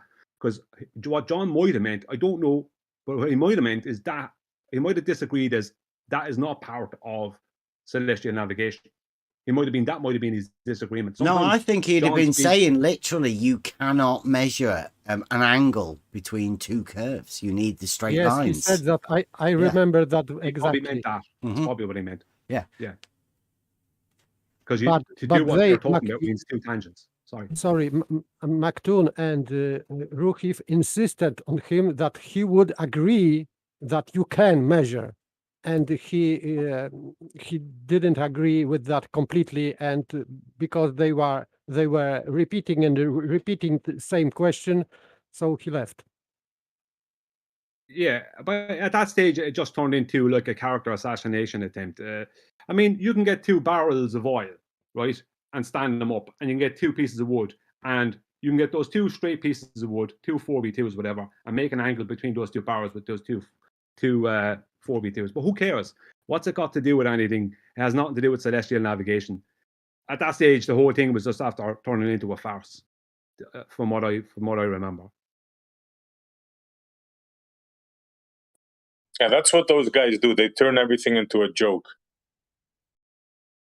Yeah, well, I only listened to a little bit last night. I just only for a few minutes of the stream last night. And Babe, I'm going to answer a question because you asked it. You asked, why am I coming over here to do this and I'm not going to MC Toon and Ruhif? From the start of 2022, I now charge. If someone wants me to go onto their channel, one of the opposition onto their channel, not like here, but onto the opposition channel, or someone wants me to debate, I now charge €5,000 for that debate. Wow, have you made much money? No. It's good business. Well, it's not about what I have done and the reason I do it. And Mitchell from Australia also does it. Adam, Tankman, a few of them. They all basically, Nathan is the same now. He wants to be financially embossed if he's going to be doing something like that. It's because when you're going to their channels, you are giving your time and it never goes anywhere because they're not going to listen to you. So basically your time is mostly wasted. And I'm heading for 45. So the way I see it is I've spent 7 years between talking to him on YouTube in the comment section, on Discord, on YouTube prior to that over the years.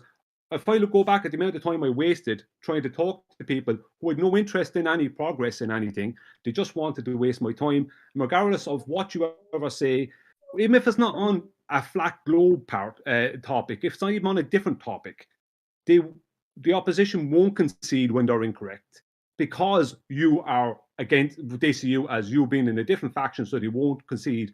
So you just having your time wasted. So I had enough of having my time wasted.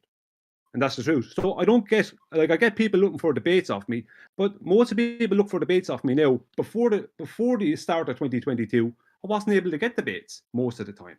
I was going to ask them for debates a lot of the time. I used to go on to Jose's and ask, anyone want a debate? No one wanted a debate. As soon as I decided to charge, now suddenly I'm a coward who's putting a paywall up. Do you know what I mean? That's what you get. Like, where was all the brave people before the start of 2022?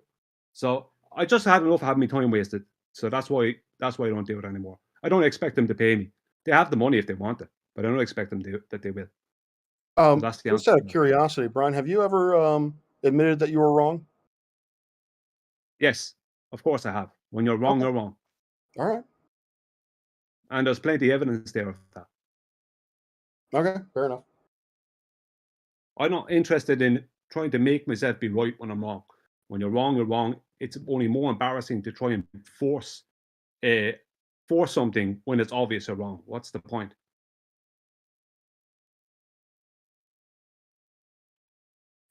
Sorry, I was just distracted by someone in the Discord looking up my rate your professor. I was like, thanks. So Brian, maybe you can tell us some of what you thought were misconceptions. Yeah. Sorry, that man. Sorry, I see for cutting out. What was that man that you just said to me there or something? Oh, my bad. I didn't hear that it was a question. I don't know. He said something to me. No, I was just bitching about something in the chat in the Discord. Go ahead. Sorry, I see. I didn't mean to cut you off. Yeah, if I can share my screen, if I can share my screen, Bev, if that's possible. Yeah. Did we somebody sort him out a role? If you can, I'll just sort of my screen out. It doesn't have to be permanent, just temporary. Even it'll be okay.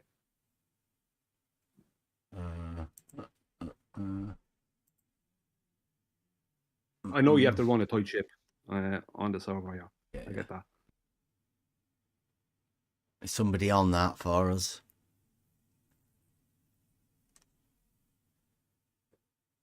What role does he need? Logos. Think I can do that? Thank you.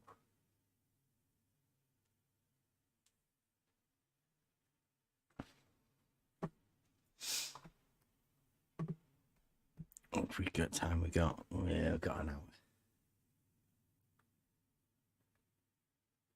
Yeah, I'm going on Icon Science that tonight.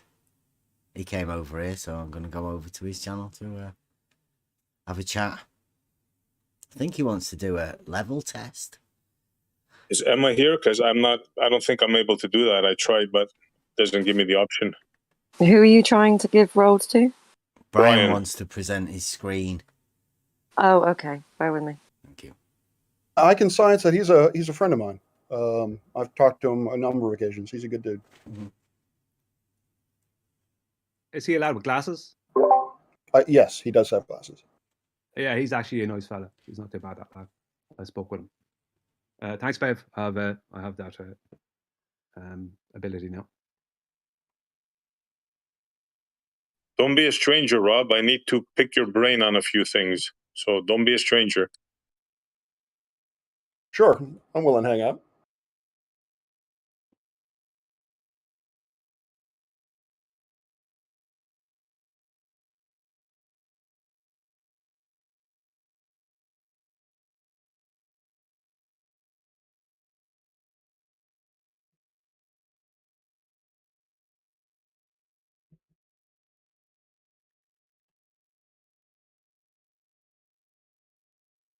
Guess we can still talk about other things. You're setting up, Bri.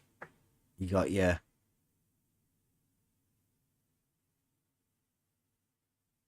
How many years you been a professor, if you don't mind me asking? Rob? Oh, sorry. I was responding to somebody else. So I got my PhD in 2014, but I had been teaching physics and astronomy pretty much since 2000. So I wasn't technically a professor then. I was a lecturer then. But I've been teaching it for a while now. Rob, can you check your messages on Discord, please? Oh, watch out. Watch out, Rob. Rumpus has arrived. Oh, you might be getting your orders. Rob. Find out where the hierarchy is. Yeah. Oh, thank you, Rob. You've just done that. Sorry, I missed that. Don't go getting Rumpus angry. Okay. Don't Rumpus to Rumpus Brian's logic presentation. So, because I am basically unfamiliar with these things, Rumpus, are you also Ruhif? No, I'm not. I know Ruhif reasonably well. We do things together, and he gave a very good presentation. He actually gave one a similar one to the one that I'd sort of had done a half video for. Actually, he gave a very good presentation. The fact that Bev doesn't understand it, I'm afraid, is just indicative that Bev is a moron. Well, yeah, thanks That's a lot. the only Okay. one you get, Rumpus. That's the only one you get. That's unnecessary, thank you. Yeah, Well, I mean, Bev was blind. arguing it. He couldn't understand it, and therefore it couldn't be right. He doesn't I mean, surely Bev must be aware that he doesn't understand maths. Please. Well, you do not understand maths, do you, Bev? And so you should Do be you surprised have when anything someone presents. constructive to add, or is it just I going to think be he's personal occupying the attacks? time. We have short time, and he is occupying time to not to. Well, for what Brian. constructive thing are you thinking of? I don't know. Like Brian's presentation. Just not personal. Yeah, Brian's getting ready to do a Brian's doing- presentation, Brumpus. And Yeah, we're so not if you'd even like to interested be in quiet. your test or your videos that you're meant to be doing. So can we just deal with Brian, please? Okay. Thanks, Bev. I guess start Plus, whenever you're plus ready, we have a PhD in physics. Yeah. Why do we need to talk to Rumpus at all? Rumpus might be he might be taking orders from Rumpus. Don't know how. Well, to be fair, it's hierarchy astronomy, not goes. physics, but yeah. You said PhD in physics and astronomy. Oh, then I must have misspoken. It's a PhD in astronomy. Okay, I got you. Thanks. I have taught physics and astronomy. I might have misheard. No problem. Hello. I'm new to this channel. I just want to say hi. I was just listening, and I was curious. Rob Parks, are you? You said you're a professor. I'm wondering which side of the story you're on here, for globe or flat. I'm for the globe. Yeah. It's not really globe or flat in here. It's just.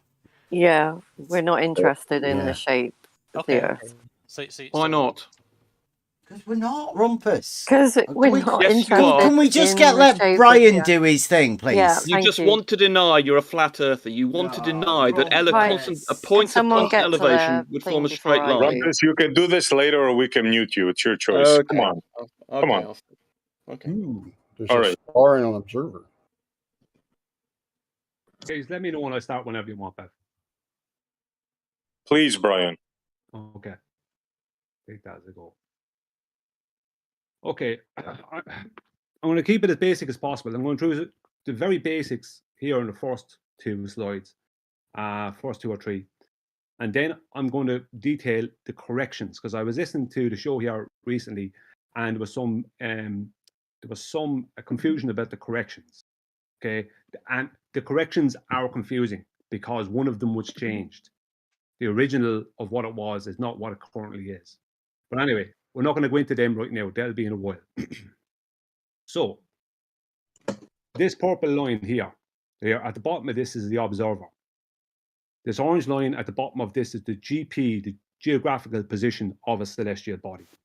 Here is the celestial body up here. Sorry, someone asking a question here.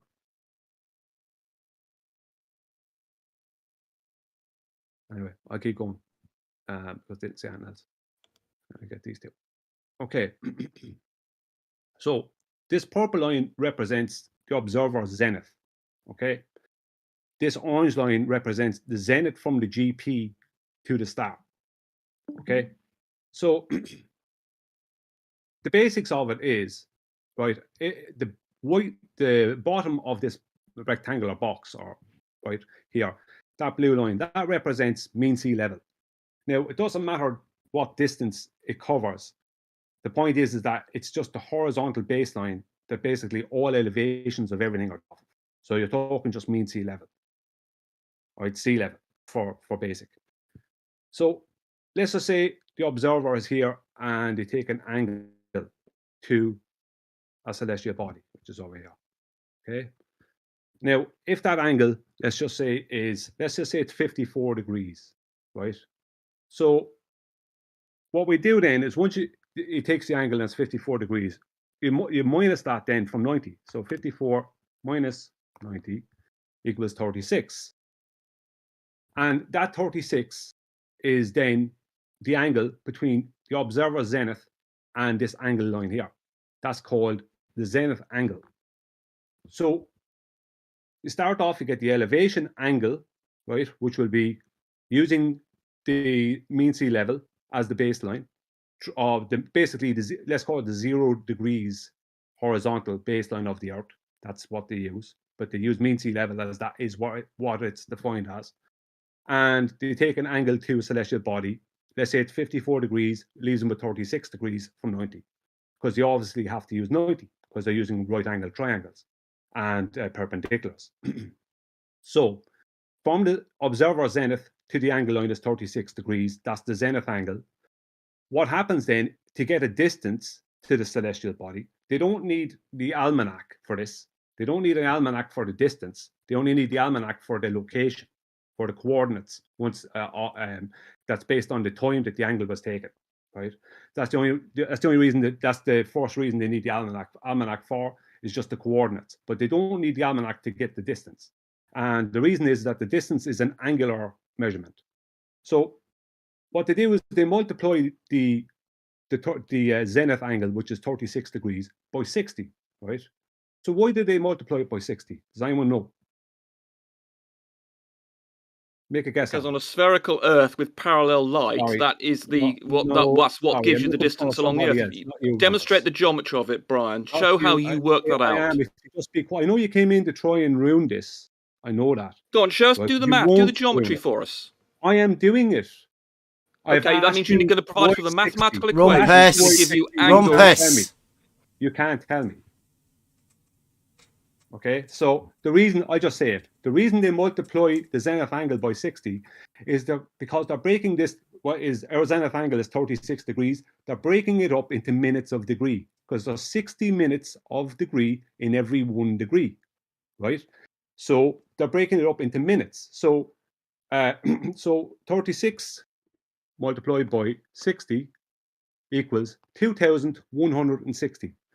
So what that means is from the observer zenith, right here, across this blue line to the star, right, this is called co-altitude, okay?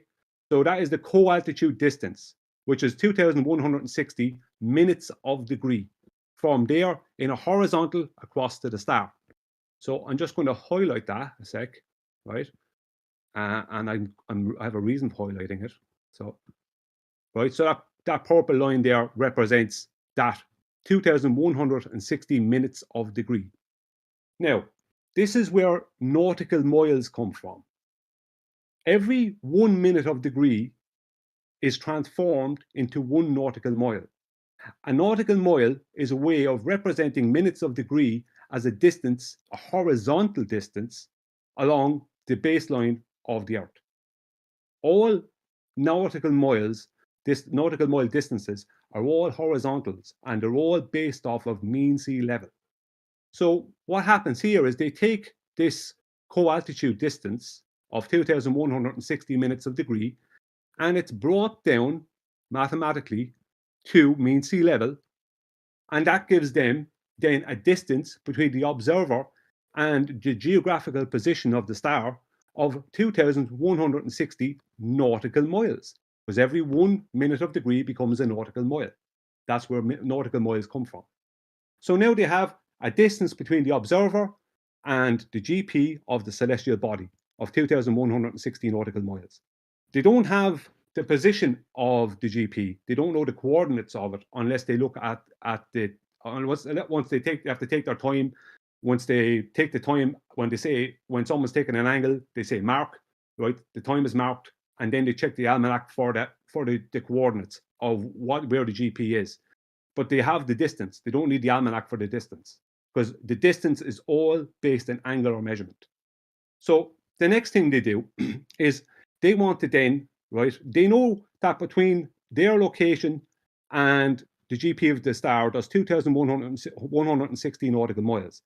So they know that if there was somebody at the opposite side of the GP, right, that's exactly the same distance away from them, from the GP, then that boat or person would also be 2,160 nautical miles away from the GP of the star. So what that is they multiply that by 2. So they multiply they are 2,160 by 2, which equals 4,320. So now they have a diameter, okay? And then what they do is they then, right, let's just go to here. They have a diameter going straight across here, right? From the observer to the GP of the star, that's treated as a radius. Double that will be a diameter, okay? And then once they have the diameter of 4,320, right, they then multiply that by 3.14, right, which is pi, to get 13,564.8. So they now have a diameter of a circle of equal altitude. That's a two-dimensional circle with a radius line that's based off a horizontal nautical mile measurement. And that diameter, the circumference is 13,564.8 nautical miles in circumference. That's all flat plane. Nothing, there is no globe, there was no arc, none of that comes into it. There's nothing to do with it. What happens is, is that it's pure Euclidean geometry. And Bev, I heard you pulling Rehwith on this point when he was trying to claim a curved radius, because that's where they're at now. They're trying to claim, they've been at that for months, trying to claim curved radius, where he was saying from the GP on his globe to the outside of that circle, right, will be a curved line, right? But that won't work. The reason none of this works is because none of this will work on a globe is because if you take this, right, circle here of equal altitude and you place it, which is a 2D circle, and you place it onto a globe, you're placing it onto basically a 3D situation, right? The internal of it will be 3D. So once you place it onto that 3D situation, that won't change its radius value or its diameter value. So what you'll have is you'll have a distance over the arc, right, between any 2 points on this circle. Once it's placed onto a sphere, the distance over the arc between any 2 points will be always greater than the confines of the circle. So your coordinates will never work. None of this works on a spherical surface. It all requires a horizontal baseline. So that's the basics of how that works. Now, before I go on to the next part, does anyone have any questions about this? But yeah. Ruhif did straighten horizontal line so I think that it was his trick, because he curved line which is level, he straightened this up, and then even after discussion when John was going to leave, he was arguing that he was using only horizontal, so he was just abandoned his whole argumentation for sphere. So that's my comment on that. Yeah, I mean, what happens is the opposition, what they need to do is they need to start asserting tangent planes, which is a straight line touching a circle at one point, as you all know. You're all definitely well aware of geometry. It's a plane. And a tangent plane is a plane, not a line. Yeah, that's right. And as soon as they do that, they're admitting that this process cannot work on a spherical surface. That's what they're doing. By trying to claim a tangent plane, you're admitting that this process won't work on a curved surface, just like they do with surveying, right? How many times did they need tangent planes and plane arising of things in surveying? They're always at it. It's not until the end that they start trying to, some of these, as you call them, curvatures, start trying to add in the R value. Everything is, everything we do in the world is elevations above basically mean sea level, above and below mean sea level, regardless of what it is. And the only difference between celestial navigation and surveying is that celestial navigation don't deal with elevations. They only deal with... Give over the only difference. What do you mean? Well, the only thing that you measure is an angle in celestial navigation. Yeah. Well, that's nothing like surveying. Nothing at all like surveying. But they're both using Euclidean geometry. Well, they're not, are they? When they like to think they are, Like you say, whenever they mention a tangent plane, they are telling you that they're using Euclidean geometry, which makes every other step they want to make impossible. Yeah, I know. I understand that. I mean, I know what our opposition. I know what people say. I know what our opposition say. But I'm just not. They're not opposition. They're just people, probably confused or ignorant of geometry, illiterate, geometrically illiterate. Whatever way you want to describe them.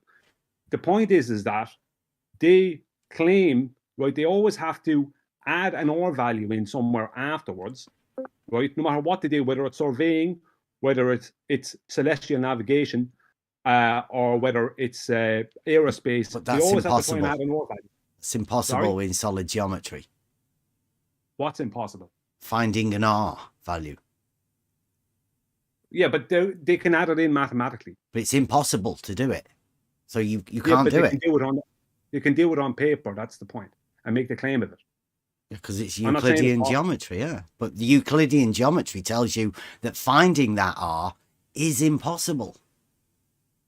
Yeah, I don't disagree. Where their R value comes from, I have a video up on my channel of it at the moment. It's a 41-minute video. Where it comes from is flat out elevation angles to Polaris, because they have to use mean sea level all the way. It has to use horizontal. They take an angle, right? They measure angles. That's right. That's just an angle. Yeah, but why their radius comes from that? Why their radius comes from flat out elevation angles to Polaris? Brian, why do you keep saying flat Earth elevation angles? It's just an angle. Because it requires a horizontal baseline. It's an angle, Brian. It's an elevation angle, not just an angle. From one place to another. Do elevation angles require horizontal baselines? No, they don't require that, Brian. No, yes, they don't.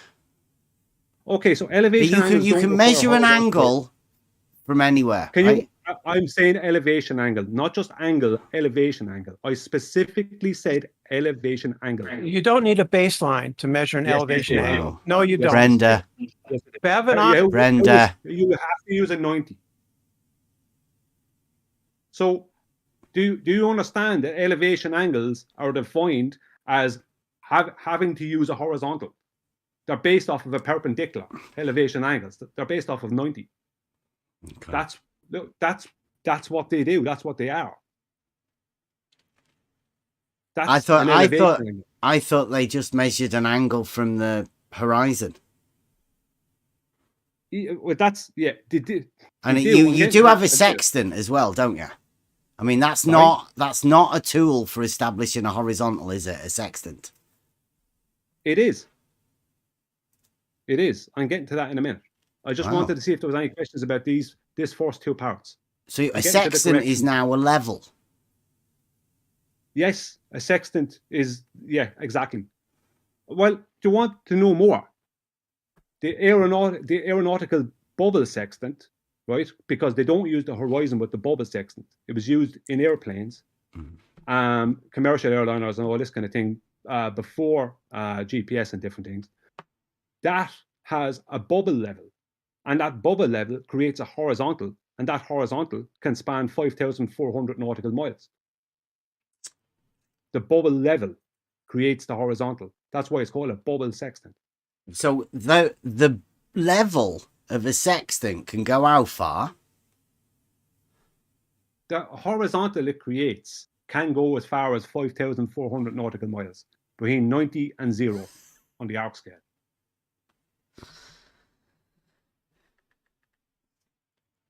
Technically, Fight the Flat Earth owes you an apology when he said that you were wrong to claim that horizontal and level were the same thing.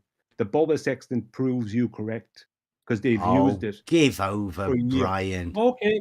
Well, okay, then. You don't have to. Look, I'm only saying it to you. You can dismiss it if you want. I'm saying an auto level's a tool, and that establishes a horizontal for like a maximum 100 meters, I'd say. Yeah. But you say an angle measuring device establishes a horizontal for 5,000 miles? That's a bit of a ridiculous claim, Brian, to me. No, it has to. It has to be able to establish a horizontal between 90 and 0 for that distance. Mm-hmm. It has to. All sextants must do that. Okay. Whether a Mariner But or once you've measured an angle, for me, geometrically, that's where it stops. But no, you're measuring the angle, like your initial elevation angle, right? Here, let's just say here, the initial elevation angle gives you two things. It gives you a zenith angle for you to gain the distance, the angular distance, right, between the co-altitudes, right, of the zenith, the observer zenith, and the zenith from the GP. And then secondly, it gives you, because it gives you that distance along in a straight horizontal along the sky, that's then brought down, and it's a horizontal nautical mile measurement along mean sea level. What? And through, and yeah, that's what it does. A parallel up in the sky. Yes, it's seen as parallel. That's right. That's how it's described.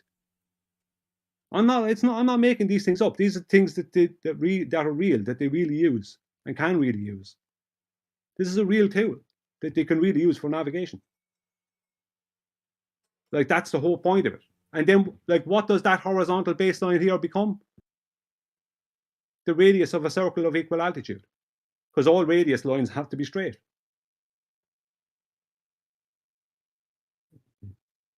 So I'm just going to go to the celestial sphere model. All right, this might be a bit small. I'll make it a bit bigger. So the celestial sphere model, what this is the baseline here is mean sea level, right? Here is your star, right? But it's a way of visually explaining perspective in the orthographic view. This is all a protractor is as well. Being able to put perspective into orthographic somehow, because we don't see like this. Like when we see, right, this is what we see. That's the basics of what we see. We don't see orthographically. So the whole point of the celestial sphere model is a way of depicting perspective measurement, angular measurement in orthographic view. So that's what the celestial sphere model is, and that is what is used by celestial navigation all the time. Astronomy uses it. Anyone who's dealing with the stars use it. You know, the celestial sphere model. And the baseline of the celestial sphere model is always mean sea level. It's always a horizontal. That's what it is. So that was John's argument, because this is what Ruhiff invoked. I think 4 or 5 times, John, during that thing. I remember John counting them 4 or 5 times. That's what he invoked during his presentation. He invoked a horizontal plane. He invoked mean sea level as a horizontal. So that's what the celestial sphere model is. Now I'm going to go into the corrections, because there was some confusion about the corrections. After the corrections, you can ask questions or whatever. Okay. Now there is a problem with the corrections, right? So I'll get rid of this thing up here. Originally, what's known as dip correction and height of void correction were the same thing.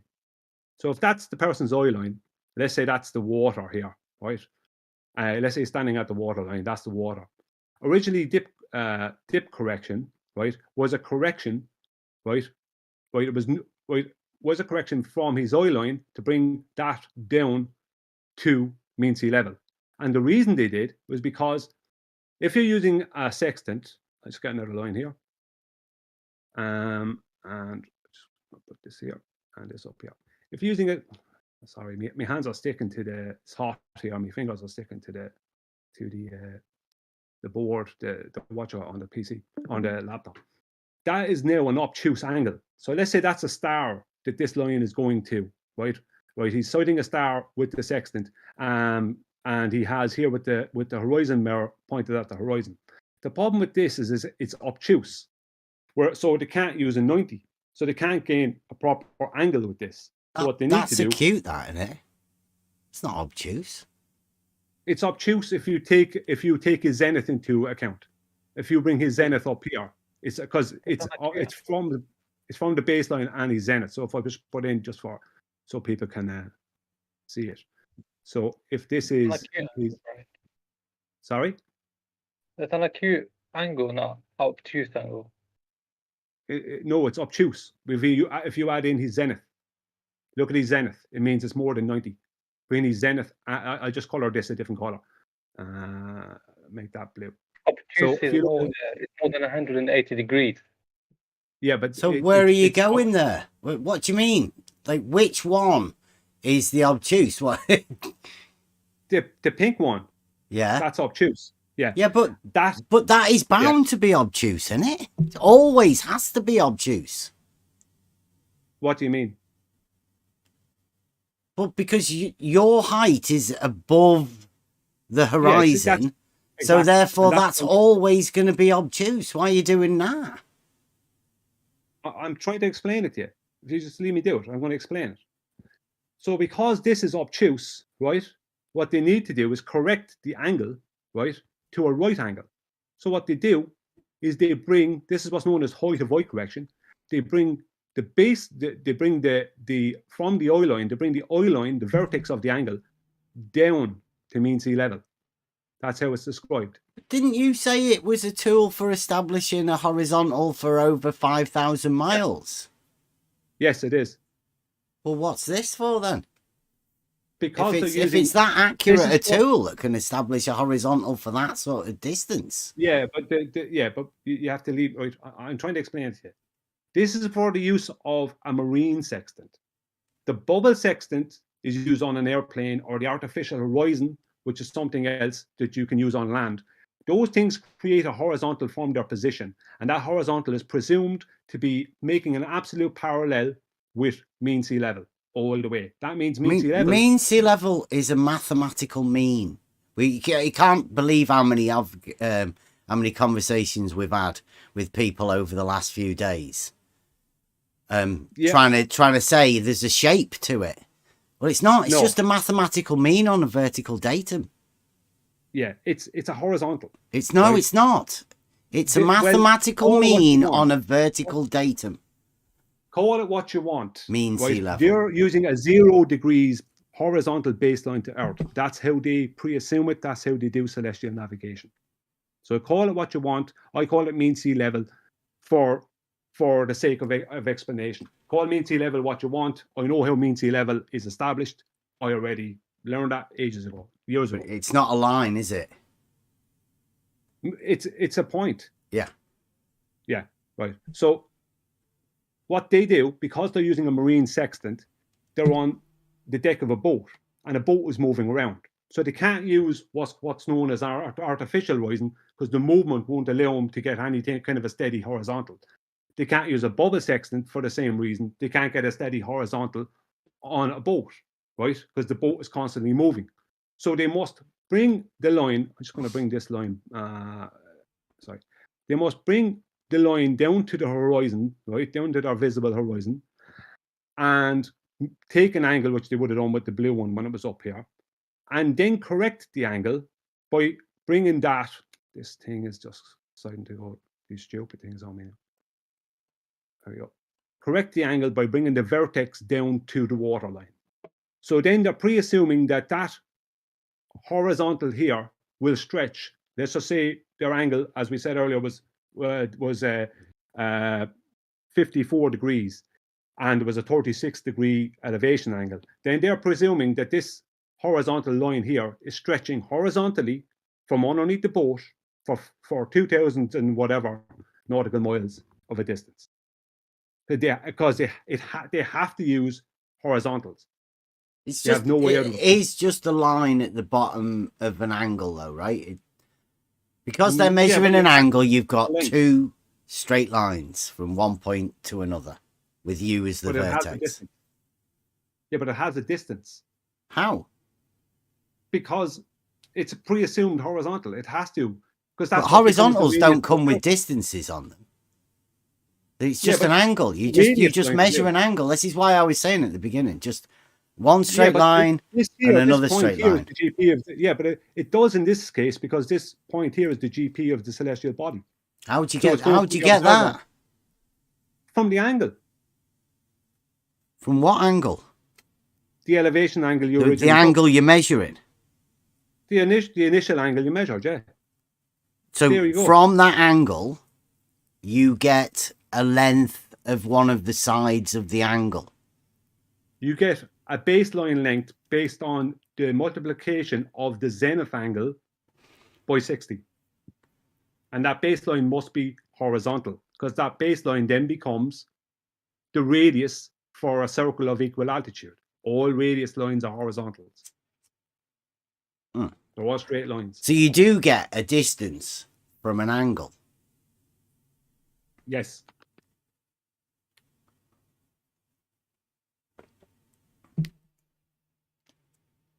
You do. That's what you do. Okay. I don't see how. By the angle. The angle gives you the distance because you're using. They treat the sky as a parallel plane to the Earth. So they're treating the Earth and the sky as two horizontal planes. That's how mathematically it's treated. So your angle to the star, right, your elevation angle to the star will leave you with a zenith angle that you then multiply, which we did earlier. And that multiplication turns it into minutes of degree, and each minute of degree then becomes a nautical mile in a horizontal along the surface of the water and through any land masses, whatever it needs to do, until it goes to the GP point of the celestial body. That's what it does. And it has to do that because it has to become a radius. It has to be a horizontal. It has to be a straight line. Can I ask a question about When that? it originated, this measurement distance on the sky with nautical miles, because I don't get it how they measured that this distance first in origin. The first time they did it, I don't know, but I presume the first time they did it was with Polaris. By moving northwards towards Polaris, it appears to rise in the sky, and moving southward away from Polaris, once you're north of the equator, it appears to drop in the sky. It's perspective, right? And by measuring their angle, the angular distance, or the angle to it, they were able to determine, like basically they just turned their minutes of degree into what now is known as nautical miles. But they, like what we call nautical miles, existed before what we call nautical miles. Because the thought mile in Egypt is 0.5 of a nautical mile. So if you go to the Great Pyramid in Giza, it's an exact nautical mile around that Great Pyramid because it's 2 thought miles around that. So a thought mile, which was formed at the times of Egypt, is exactly half of a nautical mile, or half of a degree, or half of 1 minute of a degree. It'd be like 30 seconds of arc. So a thought mile existed before the nautical mile. Where it all originated and this knowledge, I don't know. I mean, I'd have to make it up, and there's no point in making stuff up. I don't know where it existed or where it originated from. I just know that it works. So I'm not going to make stuff up, but I would speculate that it started with measuring elevation angles to Polaris. That's why I would say it started. That they found out that by measuring elevation angles to Polaris, as soon as they got to the equator, which is the equator is the average point of the sun throughout the year, that then meant the Polaris was basically at 0. So it had gone from 90 underneath the GP of Polaris right down to 0. So that's what I reckon. But that's only speculation. I don't know. I don't know where this information or knowledge came from. Who first found it out? I don't know. I just want to go back to this a second because this is important. What Ruhif and I'm going to call them our opposition because they are opposing what I do. So what they do is they equivocate between what was originally known as the dip correction, which was just height of eye correction, as you can see here, height of eye, bringing the eye line and the sea level together. They equivocate between that, what was the original dip correction, and what is the current dip correction. The current dip correction is a 7/6 of a radius correction. It's a mathematical correction that nobody would do in real life. So in current celestial navigation, the dip correction is correcting from here, which is a tangent, right? This man is already supposed to be standing on a tangent. Another tangent from his eye line touching a geometric horizon, and then using 7/6 of a radius as a refraction calculation, bringing this up to here, which is the real horizon that we actually see. And then you do height of void correction, right? But in reality, you just do height of void correction. But what happens is that our opposition, what they do is they equivocate between the two. And what they say is, instead of stating that this comes up to here in current celestial navigation, and then they do height of void correction, which brings the vertex of the angle down to sea level, what they're basically stating is a double dip on the 7/6 or refraction calculation. And they bring this all the way up to here. And they just create a horizontal, and they try to ignore the surface of the Earth. But that is not how it's described by celestial navigation. It's described as a refraction calculation, right? 7/6 of a radius refraction calculation, which is just maths in orthographic view, brings this up to the eye line up to the actual horizon. And then they're supposed to do height of void correction, but instead they try and equivocate and just bring it straight up to here and pretend there is no height of void bringing the vertex down to the water. So this is a kind of a trick they're doing. Ruhif is doing it. I've heard others do it, and they've tried it with me, but it's not correct. There's two dip corrections. There's the original dip correction, which was just height of void correction to bring the vertex from the eye line down to the water beneath the boat. And then there's the current dip correction, which is a 7/6 or correction. That just suppose, like they state, you can't see the geometric horizon, it's only in the maths, right? This is where it came from.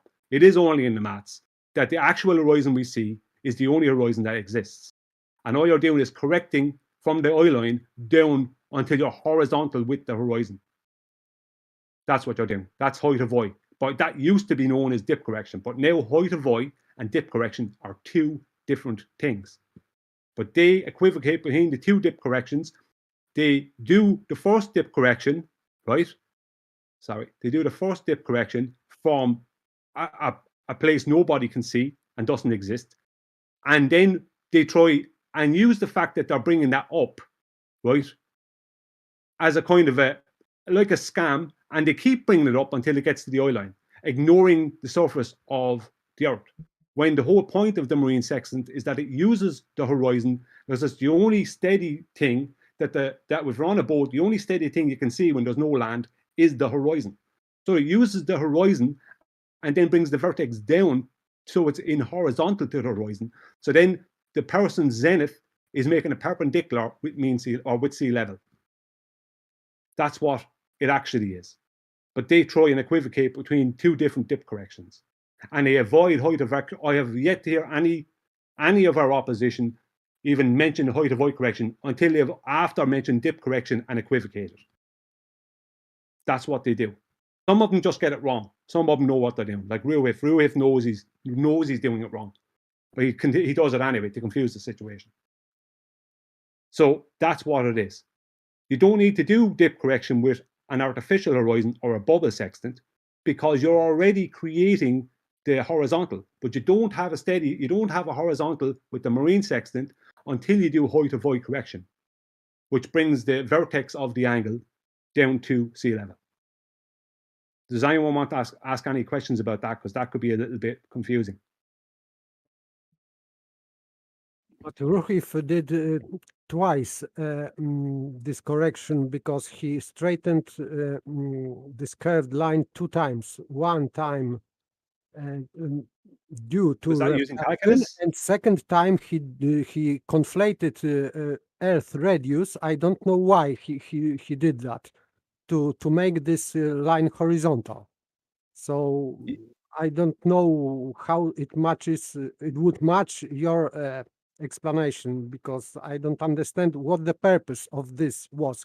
Conflating Earth radius. Yeah, Ruhif is bringing in things like calculus and stuff that is not part of celestial navigation. Ruhiff is trying to avoid what celestial navigation actually states. I mean, the citations from celestial navigation are shown daily, every day on FED by 10th man. Every day, the citations are shown. And anything that Ruhiff did, the majority of it, first of all, he stated that it somehow proved the globe. It didn't prove anything. He did none of what he'd done proved the globe. And he didn't disprove what he would call a flat earth either. He actually proved a flat plane. He proved that he had to use a horizontal baseline for all these measurements, because you can't do it any other way. You can't. He basically invoked the tangent plane without using the term tangent plane several times. And tangent planes don't exist. Reality exists. So there is more to it than that. I mean, there's way more. It gets really convoluted when you go into how the globers try and define it and all the rest of it. But the killing point for them at all times is the circle of equal altitude. And the reason it's the killing point for them is because all circles, to define the size of the circle, you're going to need a radius. And that radius has to be a straight line. That means the circle has to be a 2D measurement. So if it's a 2D measurement, and you're putting that 2D measurement onto a 3D sphere, right? Because the internals of that sphere is 3D. For a start, if you make a diameter out of this radius, right? That diameter then would be a chord through their sphere by putting a circle onto the sphere. That chord is always going to be less in length than the arc that resides above it. And the distance along the arc that resides above it is always going to be greater than the confines of the circle. So in reality, you will never be able to use those coordinates. They can never be used. They will always be wrong. And any small thing that might be wrong within your calculations doing celestial navigation, a small thing could put you several miles away. A big thing could put you hundreds of miles away, even 1,000 miles away. It depends on how many mistakes you made. And you have to remember, they're going to normally be making at least 2, if not 3, circles of equal altitude. Do you have it as a GPS system? What, the celestial navigation? Yeah. Well, it was the original GPS system. That is, the original GPS was celestial navigation. Mm-hmm. Not where you're going. Well, the whole point of celestial navigation was that you could find your location once you had the almanac and the knowledge.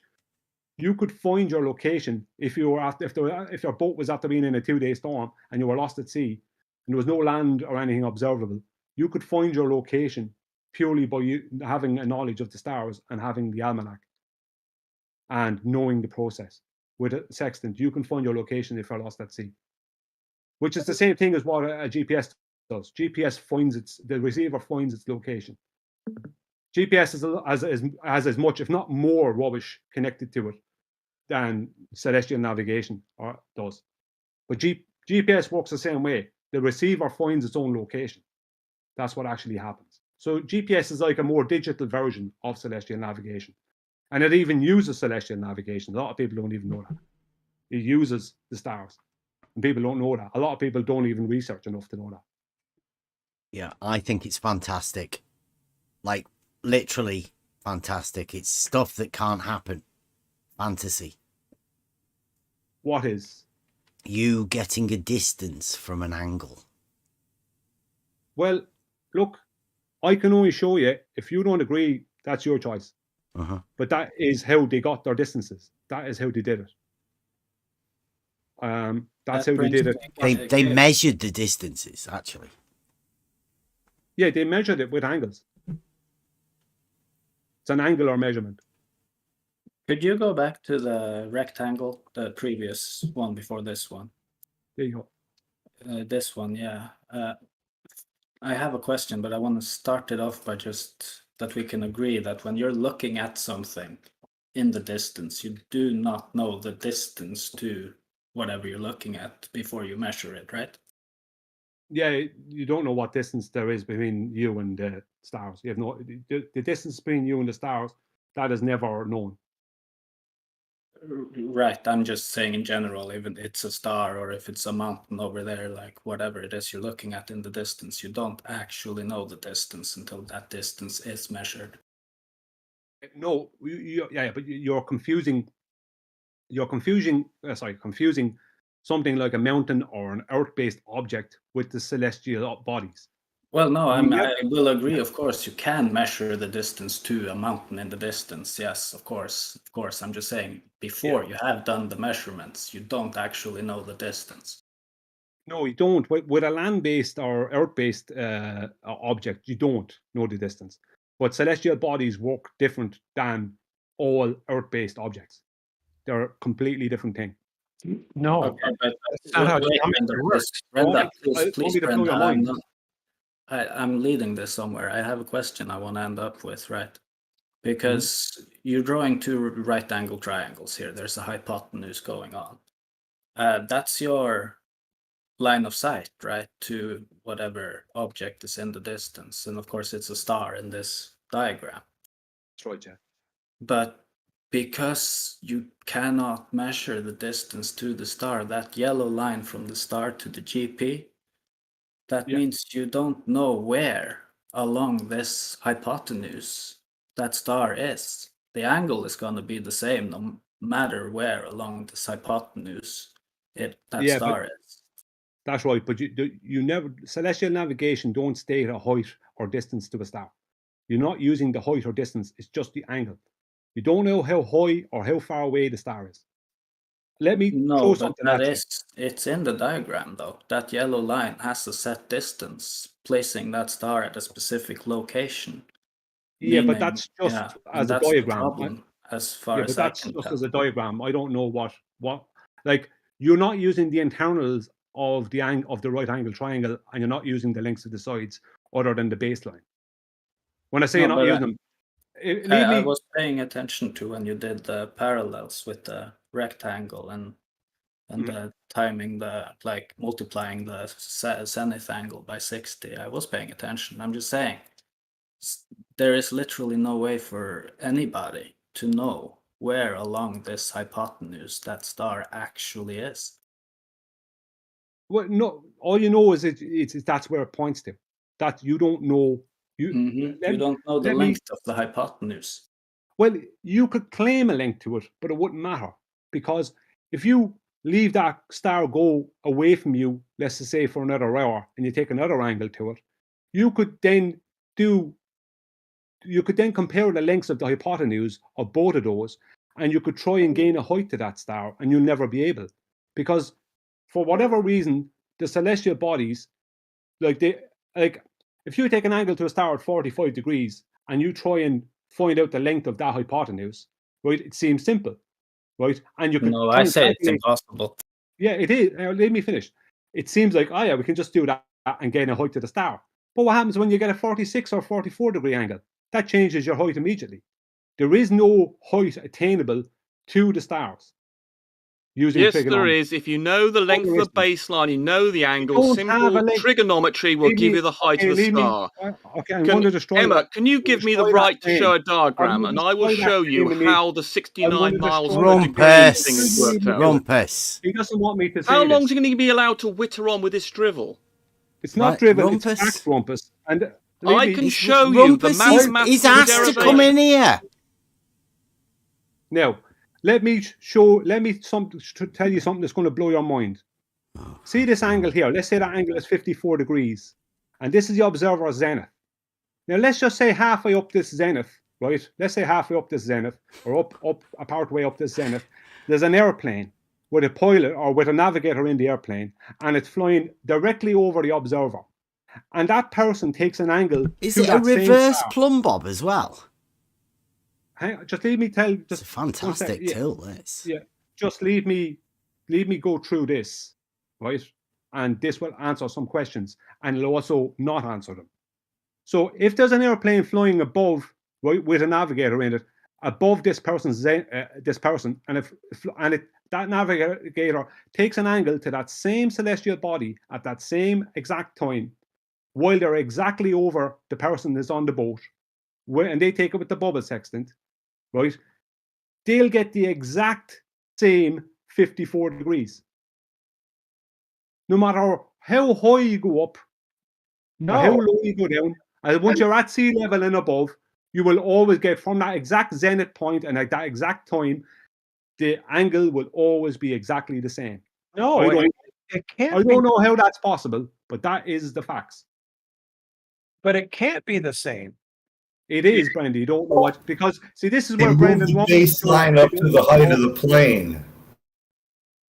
The baseline is moved up to the height of the plane. That's how the angle remains the same.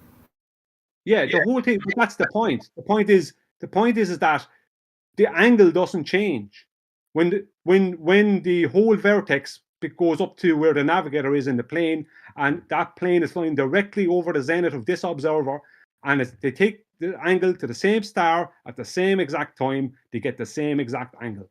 Put a point. Elevation and altitude changes don't change that. Hey, Brian, put a dot on the observer's zenith where the airplane is. Why? I just want to show you something. Here, there you go. There's a draw a line to the star.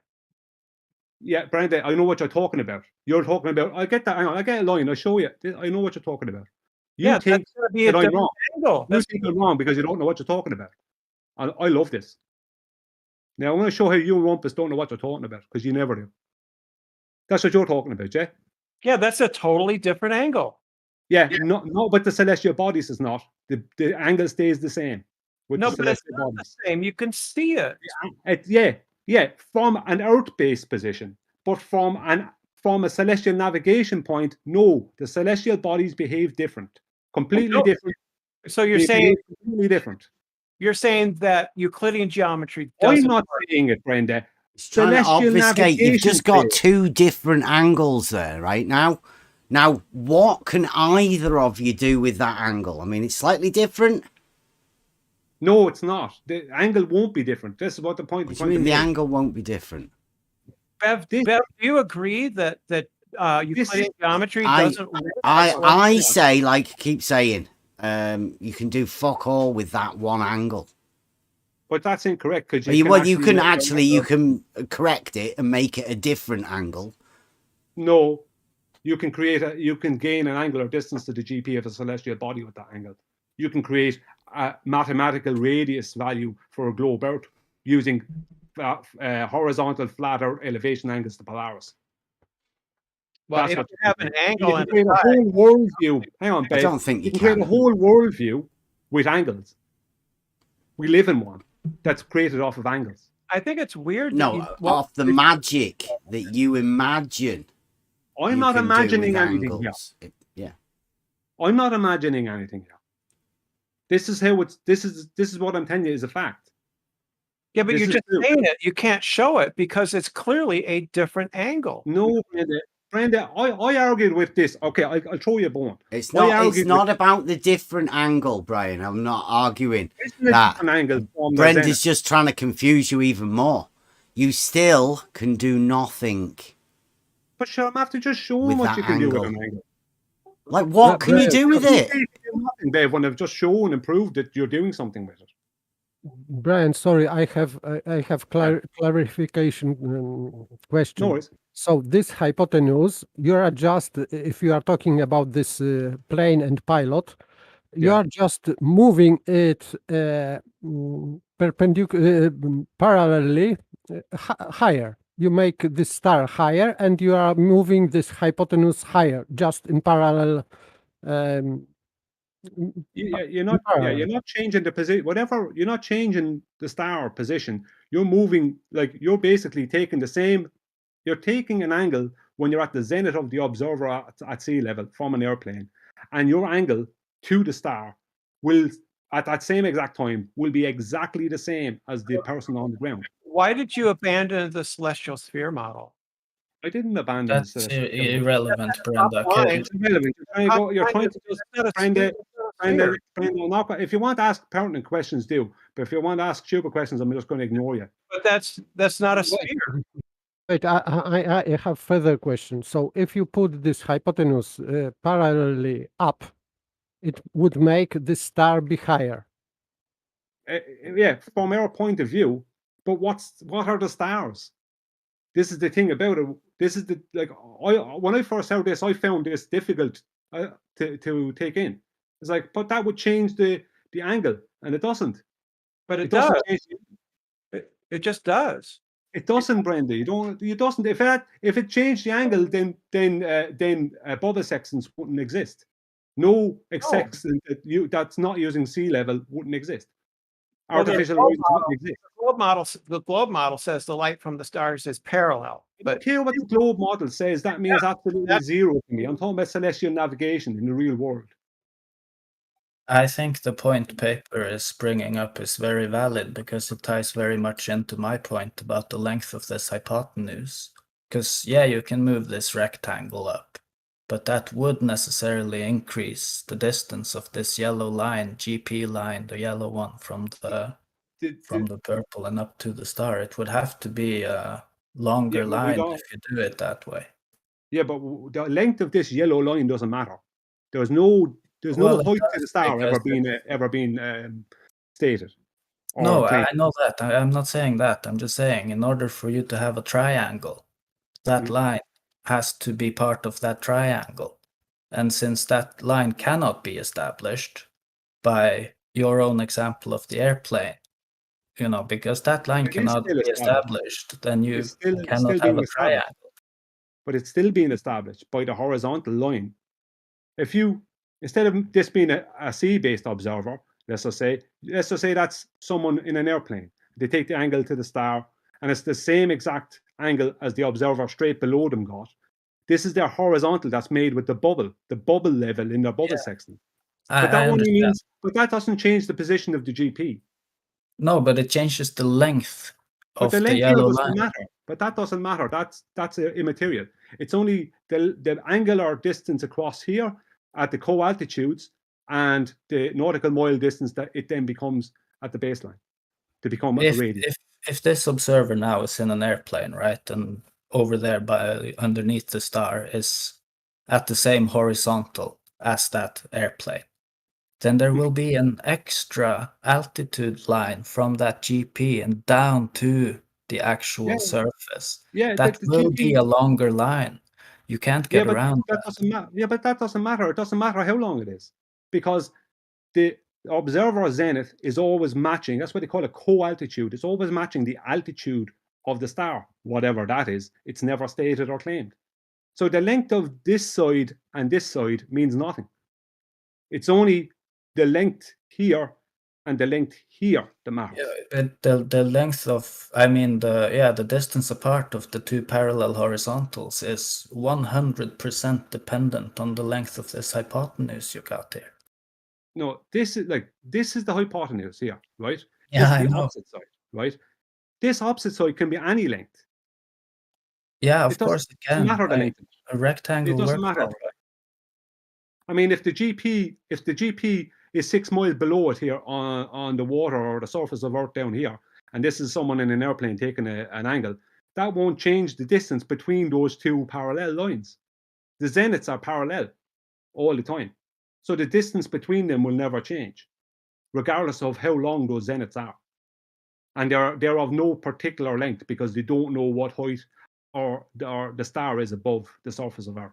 Okay, I think you're missing my point then, because my point is that the distance between the two horizontals in the diagram will be dependent on the length of this hypotenuse. If you make a longer hypotenuse now, then the distance between the two horizontals will increase, and of course vice versa. If it's a shorter hypotenuse, here, is it? Let's get clarity. You're talking about between this horizontal and this horizontal, is it? Yes. But that doesn't matter how far apart they are. That doesn't mean anything. No, I'm not saying it matters. I'm just saying it's solely dependent on the length of the hypotenuse of the triangle. Yeah, well, I mean, it doesn't have to be this could be a box, or it could be like an upward rectangle. It depends on your angle. So if your angle was like 80 degrees to a star, then you're not going to have a rectangle this way, are you? You're going to have a rectangle the other way. No, but that's not what I'm saying. I'm saying the length of the hypotenuse, which you don't know the length of the hypotenuse. No one does, right? But that length of that hypotenuse determines the distance between the two horizontal lines. Yeah, yeah, but no, it doesn't matter how far apart the horizontal lines are. It's only the distance between the parallels. No, you're missing it. I'm not But then- saying it matters that, the distance between them matters. I'm saying the distance of the hypotenuse determines the distance between them, and you cannot establish the length of that hypotenuse. Yeah, but you don't need the length of the hypotenuse. It wholly determines the rest of your calculations going forward. Yeah, you definitely You're need not to. you're not using it like that. You're not using it like you would use an angular size measurement or something like that. It's not being used in that way when you're dealing with the celestial bodies. The whole point of the hypotenuse here is to gain a zenith angle and to establish a horizontal baseline. Because the zenith angle is going to give you a zenith distance, which will then become a nautical mile distance in horizontal. So, yeah, then back to what I said originally, like if you keep this rectangle the same size dimensions as it is, but you just place the star on the very midpoint of this hypotenuse right now. yeah, but that will just change your. I mean, there's no particular size to this rectangle or box or whatever. I just showed it as a rectangle because just for descriptive purposes. That's how it's described. Yeah, it can be a but- rectangle, a box, whatever. Yeah, I get it. Depends on the You still hypotenuse. seem to be missing my point, right? It's that if you place this star now at the midpoint of this hypotenuse, Then your you hypotenuse still have will be the there. same angle. So your calculation of what was it, 2000 something nautical miles would still be exactly the same, even though the horizontal distance that you're actually dealing with is literally halved. Yeah, but this is the thing. Like, you're looking for me to explain how this happens with the celestial bodies. No, already I'm stated, trying to I show don't know that how it this happens. I can't just know be that done. it does. It can be done. They've been using it for hundreds of years. You can't say it can't be done. It's been used for centuries. What you're stating is more land, let's say, Earth-based trigonometry. What you're talking about there is more Earth-based stuff. I had this same point of issue at first. Basic geometry, Brian. But it doesn't matter. This is not basic geometry in the Earth-based scenario. No, I will agree that this is mathematics at its finest because of what I've just pointed out. I'm sorry now, mister. I don't know your name. What's your name? Saragaki. Saragaki. I'm sorry, Saragaki, but I have to state that as ignorance. No, I just want you to And I don't mean that as an insult. Place the star at the midpoint of this hypotenuse right The now. star is wherever it is. You take an angle to that star. Yeah, and the angle will be exactly the same in that case. That's my entire point. Which but the means star your isn't calculation will be the same. Your calculation will be.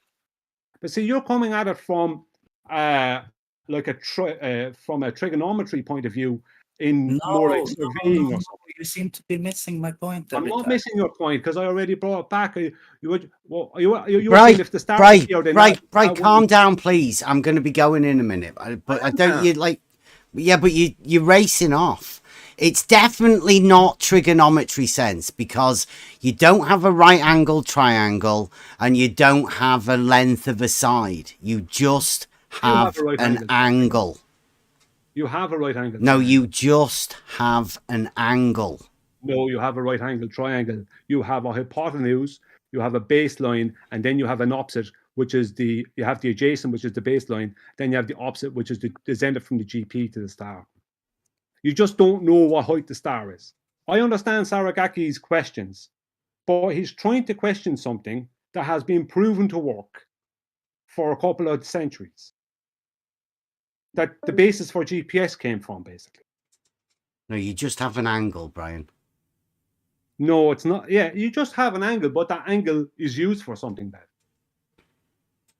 You're doing something with that angle. But you can do fuck all with that angle. But I've just proven that what they can do. You've not proven anything, right?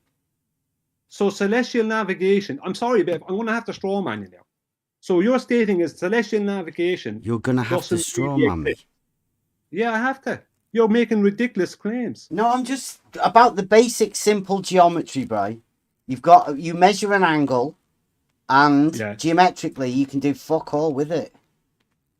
But sure, you're after just doing something with it geometrically.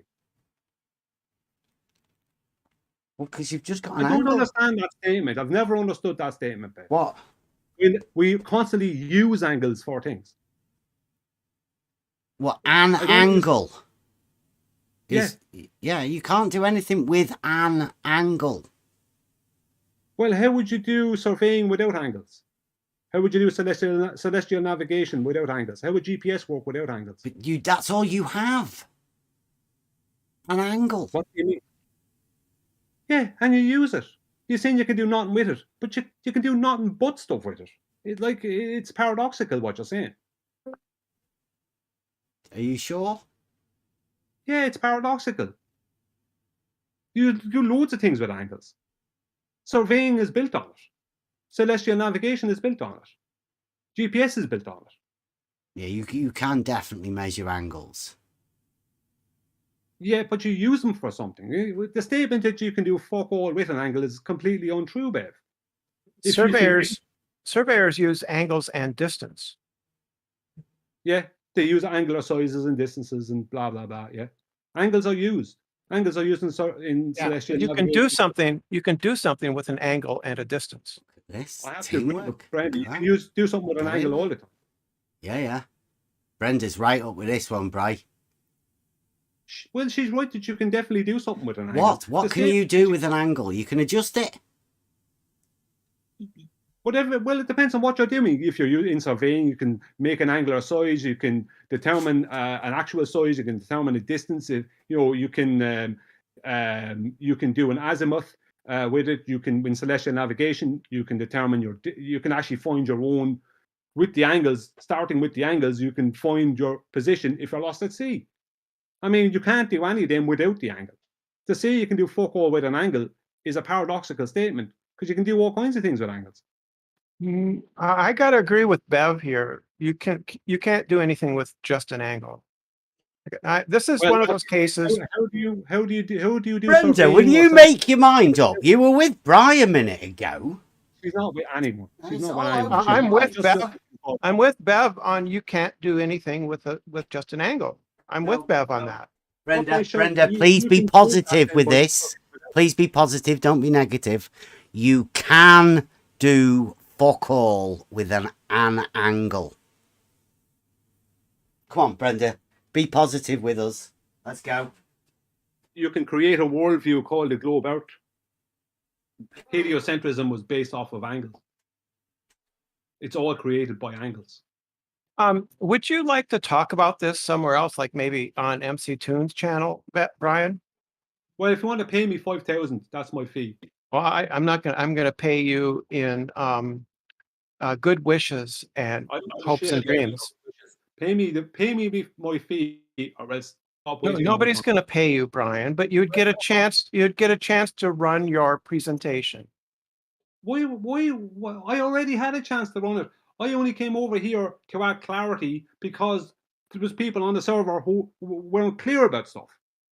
I don't care about MC Toon's channel. If he wants me over there, or anyone else wants to debate me, my fee is 5,000 euros up front. Yeah, nobody's ever going to pay you that, but you would get a chance. You'd get a chance to present it to more people. There's 44 people watching here. Who do I care about presenting it to? There's plenty of people going to see it here. Besides, then maybe I could talk MC into giving me some of the super chat. 5,000 euros and they'll go there, Brenda. It is starting to be political, so. Well, it's not trying to be political. I'm saying that maybe I could talk MC Toon into giving me some of the super chat money.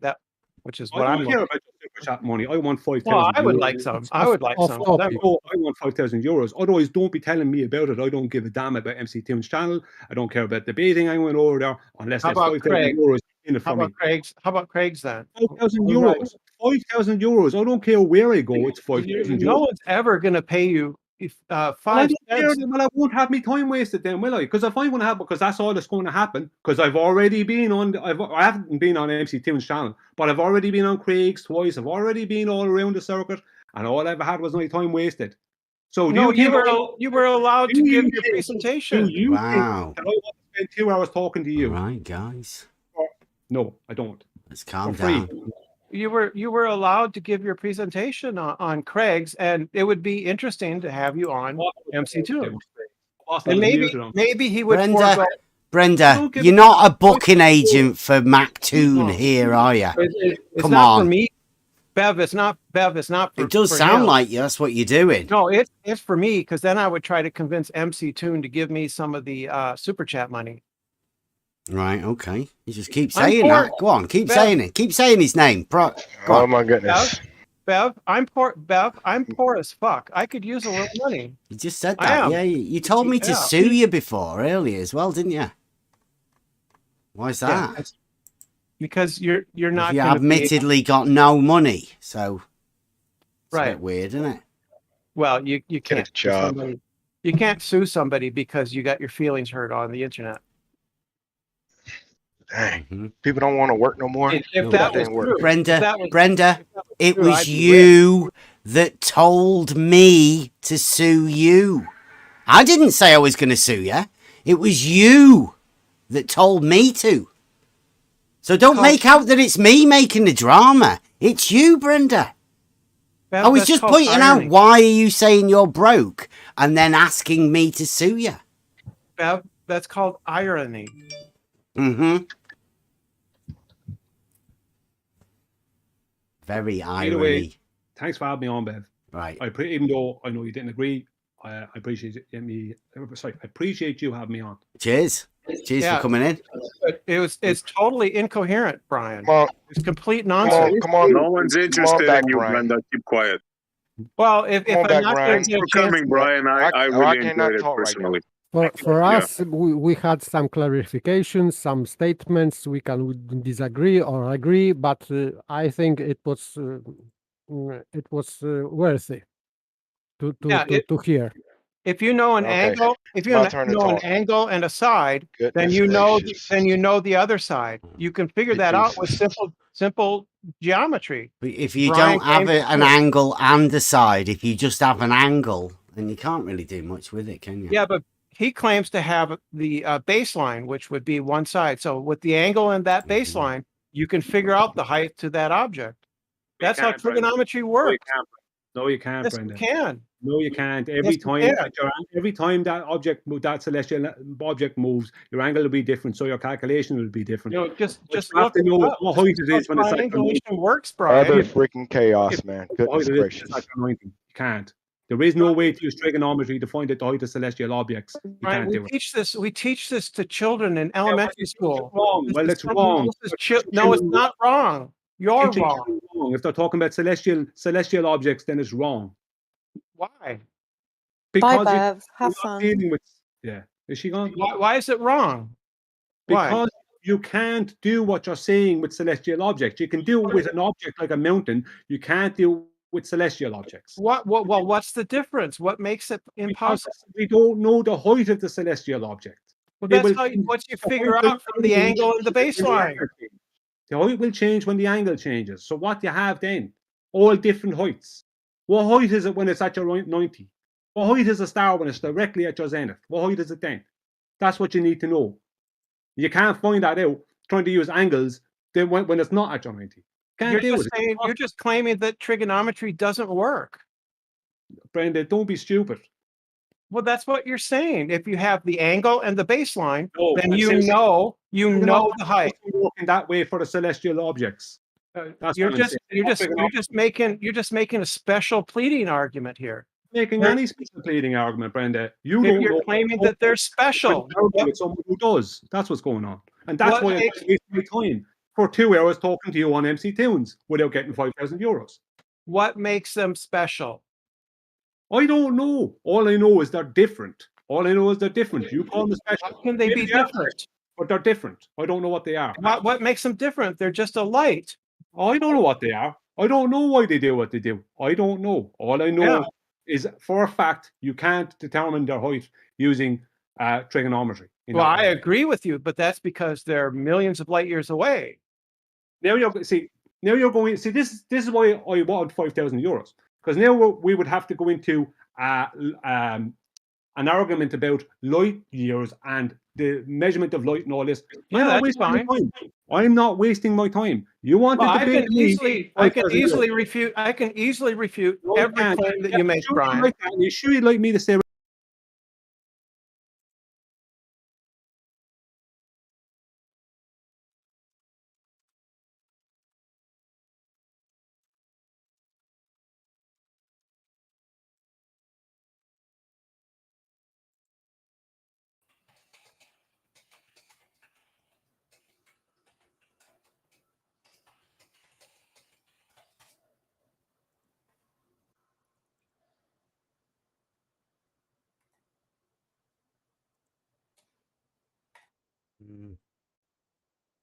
All right, I have you in the stream, and it sounds like you got a. No.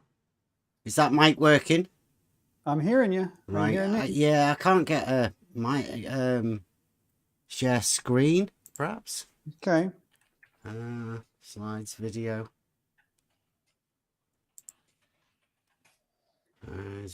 Okay, so I'm going to suggest, do you have another app running that's using your camera, maybe? There's Streamlabs. My camera will be going through Streamlabs. So you have to choose the Streamlabs camera in your camera settings here then. Streamlabs So you go to your camera, and on the camera option, you need to select. It says start cam, and there's just nothing there. You know, like it just says that it's blocked. Can't access your devices. Close any other applications that might be using your camera, like Skype. Too. I haven't got Skype or Zoom. Just Streamlabs. Is that? Boop, boop. Let's pull it down a little bit. Also pull it in a little bit, maybe.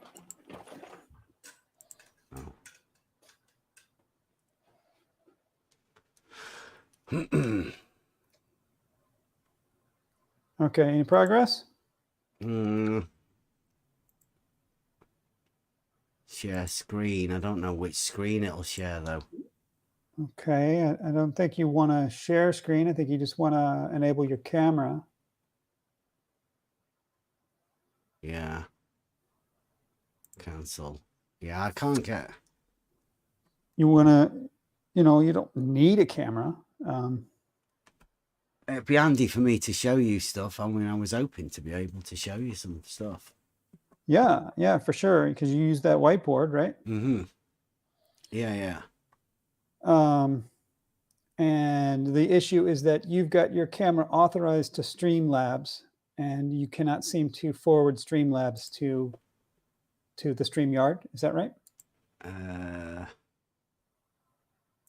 Let me stop the virtual webcam through Streamlabs. Let's see if it'll let me do that. No, I don't know what's going on with the thing. I don't know. I won't be able to share my camera for some reason. It doesn't allow it. Well, are you simultaneously streaming this elsewhere? Yeah, my stream's still running now. Is that Yeah. why?